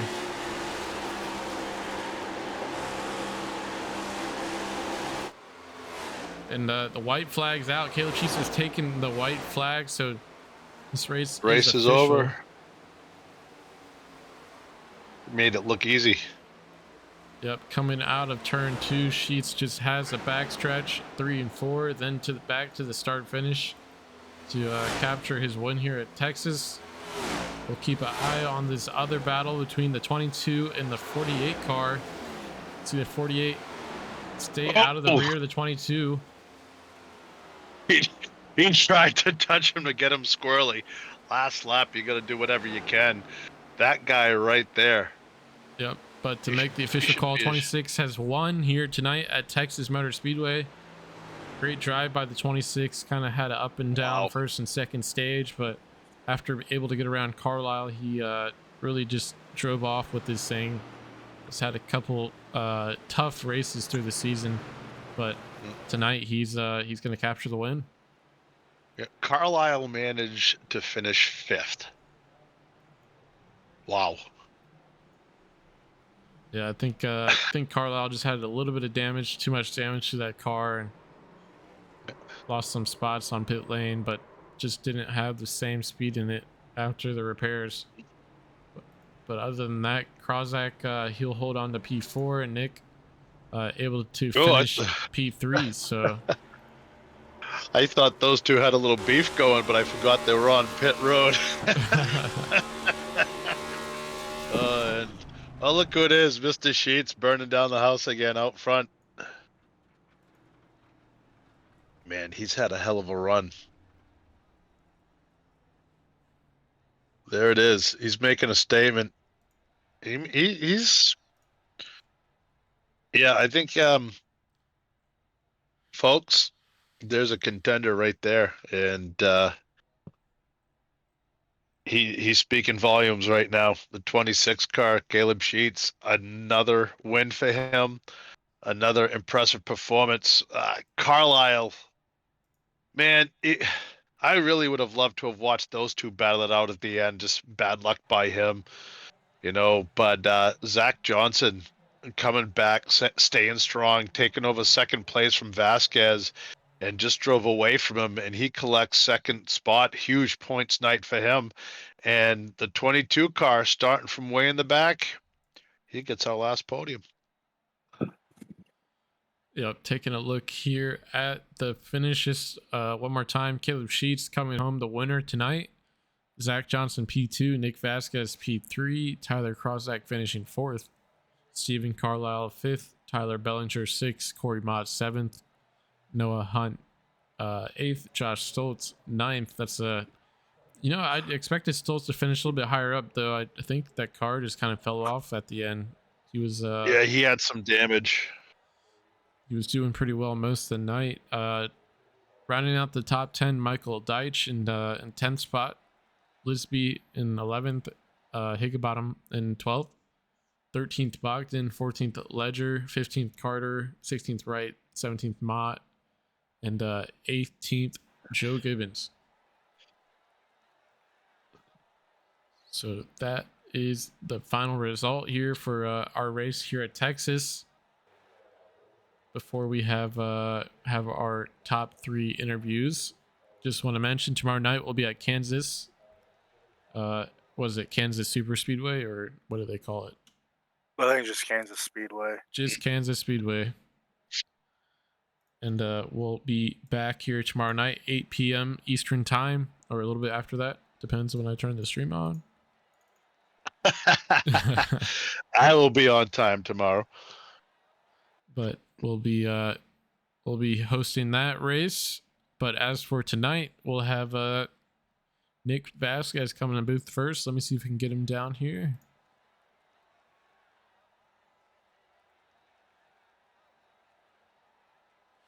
All right. Mr. Vasquez, you're in the booth. You got us? I got you guys.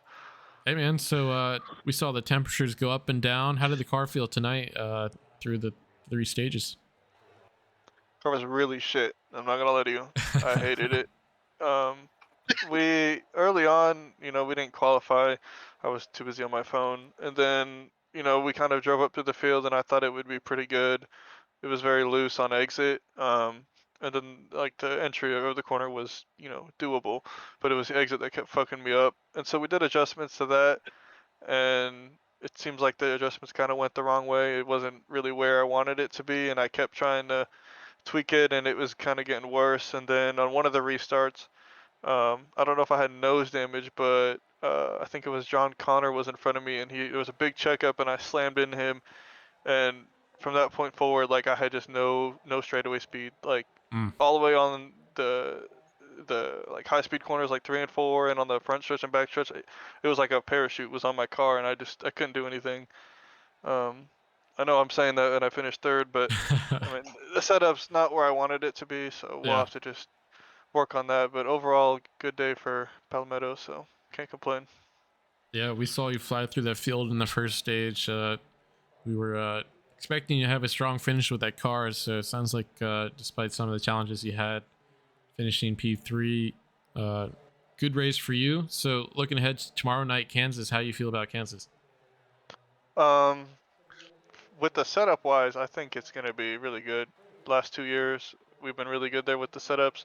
From a mental standpoint, I'm sick right now. Like I feel like absolute shit right now. Like Yeah, you sound like shit I too. just want to, yeah, I just want to go to bed right now. But hopefully I'm a little bit better mentally tomorrow, because I've had a headache this whole race, and I've just felt super like icky, and it's affected me. So hopefully we can overcome that tomorrow and get a good finish or a win.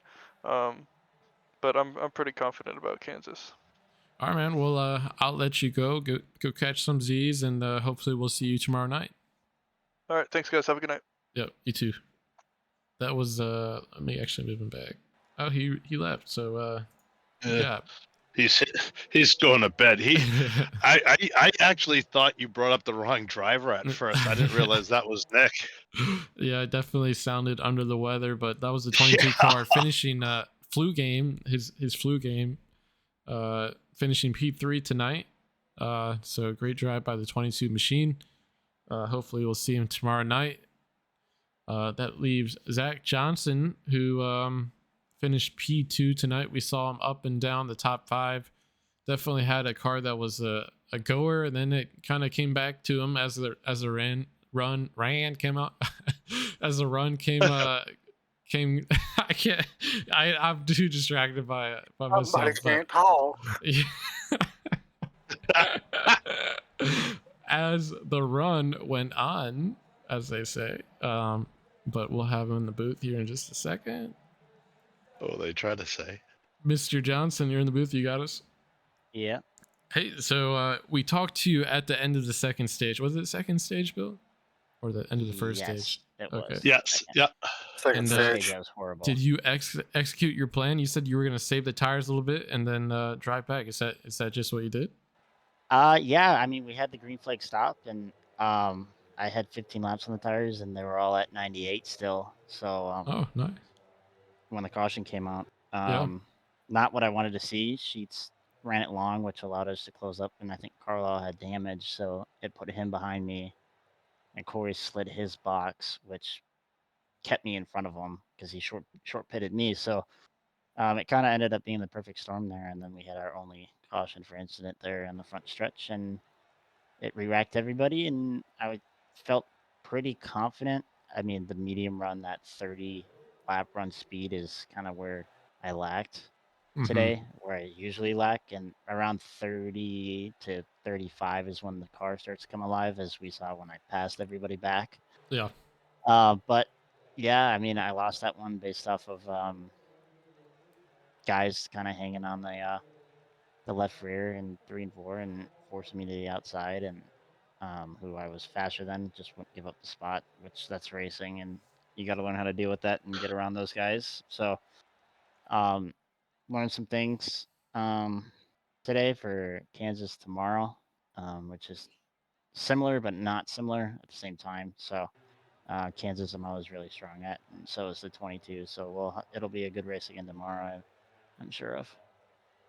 Yeah, well, hey, Tommy was spreading rumors about you dancing on cars at Charlotte. No. I wasn't even there. I don't know how you could say that. Yeah, maybe it was Taft. I don't know. Sorry, it wasn't me. Hey, man, it was an impressive run for you. You got banged around a couple of times earlier. Mhm. Everybody was struggling coming off of 3 and 4. That seemed to be where everybody was slapping the wall. Was it just the track tonight that that was happening, or is it just a Texas thing? It's a little bit of both. That wall in turn 4 Texas comes up pretty quick, and it's kind of like the Darlington wall in 2. It's similar but not the same, and it just comes at you really quick. So that I never, my struggle point was into 3, which was very weird. I just couldn't get the speed into the corner, and that's where I lost all my time. But I mean, 1 and 2, I was buttering that all day long after I made the adjustment after stage 1. So which making that I tightened exit up a little bit, which helps out of 2. That's kind of where I thought I needed it, and I have tightened the entry as well, and that hurt me a lot in 1 and 2. So I went back on that adjustment, and I was just a little tight out of 4 in the last half of the race. But then at the end of the race, the track temp started to heat up, and the car really liked the higher track temp when it got to the 90s. So it was just kind of a perfect storm for on my end of the track temp and how it fluctuated and when it did, and when my car was strong and when it wasn't. So, but this is my 3rd second place finish in a row. So Yeah, I mean, so I really thought like on that last restart, did you start second on that last restart? yeah, I chose second. I was really good starting behind everybody, and I saw the first place car on the outside really struggle all day. Yeah. So I never went out there because I restarted second, I think 3 times, and I kind of let everybody go by me on the in the first couple laps and burn their stuff up. But on the You kind last of got restart, I stuck. mean, you can't really do that on the last. And I tried not to on the last restart. I thought I did a good job, but Hmm. um, the 43 was who I couldn't get around. He was running really defensive, and I mean, props to him, but it was frustrating on my end, just knowing that I have the pace to contend for a win Right. and not be able to do that. Yeah, you should have just punted him out of the way and then just re-rack No, it. I don't. I don't run like that. And Oh, I oh, got into the 43 earlier, and I was a speed difference that I wasn't expecting. And I mean, I hit the brakes. I think it was at the end of stage 1 when the Yeah, we saw 77 that. passed us, and Yeah. I mean, yep. fair game. I mean, he blocked me down to the apron twice, which I didn't really like, but it was kind of. I mean, you got to learn how to get around guys, and that's something I need to get a little bit better at. Yeah, I also don't race like that. All right, well, Unless if it's Darlington. all right, well, so Kansas tomorrow night. I'm sure we'll see you there, right? Yeah, I'll probably finish second again, so we'll see. Yeah, all All right. right, Well, man. hey, good luck tomorrow, and I swear I deleted the videos for you. Okay. Okay. Oh man. All right, man. You have a We'll good rest of see your you, bud. evening. I will go on. All right. Well, that was Zach Johnson, driver of the 45 car. That leaves Caleb Sheets, our winner tonight. We'll get him dragged down. I can say that about Zach because he's not here to look down upon me. Mr. Sheets, you're in the booth. You got us? Yeah, I got. Hey, man. So, obviously, great win tonight. Good job driving away. At the end of the thing, you had Stoltz to contend with on that last restart. He was kind of hanging on your outside, but eventually you're able to clear him. And he seemed like he kind of just, Stoltz kind of just raced the rest of the field and caused them to use up their stuff. You're able to drive away. Were you glad to see those guys kind of side by side racing behind you? Yeah, I knew I had the best car in the long run all race long. So I knew if I could keep control there Mhm. at the beginning of that restart, if I could do that after about 20 laps, I would be good. But yeah, when they got too wide multiple times behind me, that definitely helped because I felt like Nick was really good on the short run. So if he could have been clear for a while, he could have got around me. But thankfully, they battled pretty hard. Yeah, absolutely. So on the third stage, green flag stops were coming. We saw you kind of stay out a bit longer than the rest of the field. Was there any thought to that? Was there any purpose behind that? What was going through your head there? Yeah, I just wanted to split it in half. I think there were 104 to go when we went green, so I was going to pit with 52 to go. Just kind of wanted to maximize tire savings there. Gotcha. Okay. Yeah, I was a little bit confused because I saw Carlisle. I saw you pit, and then you came out in front of Carlisle because basically you guys were racing for the lead at that point in the race.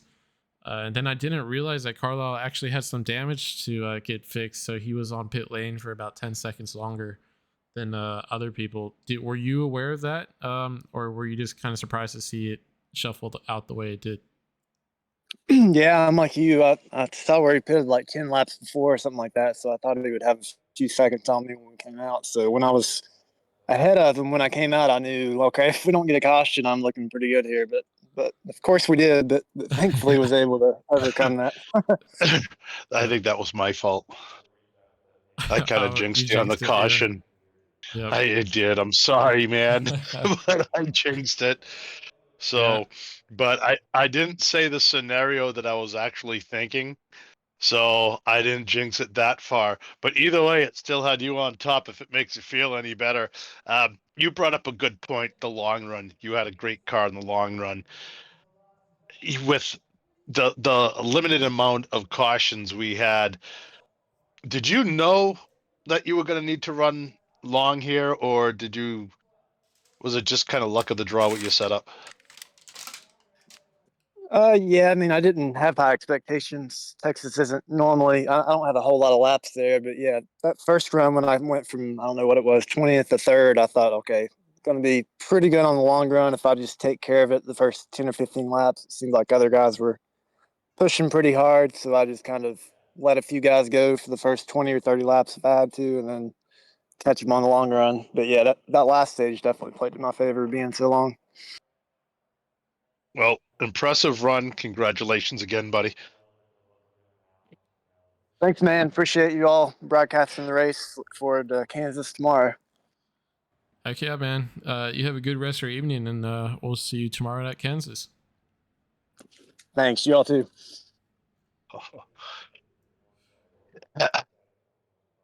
That should be scary. That interview, the last couple of sentences that came out of his mouth should scare the bejesus out of every other driver for tomorrow night. That was, he just tried to downplay tomorrow night's race. He's going to bring a hot rod tomorrow. You watch. Yeah. You watch.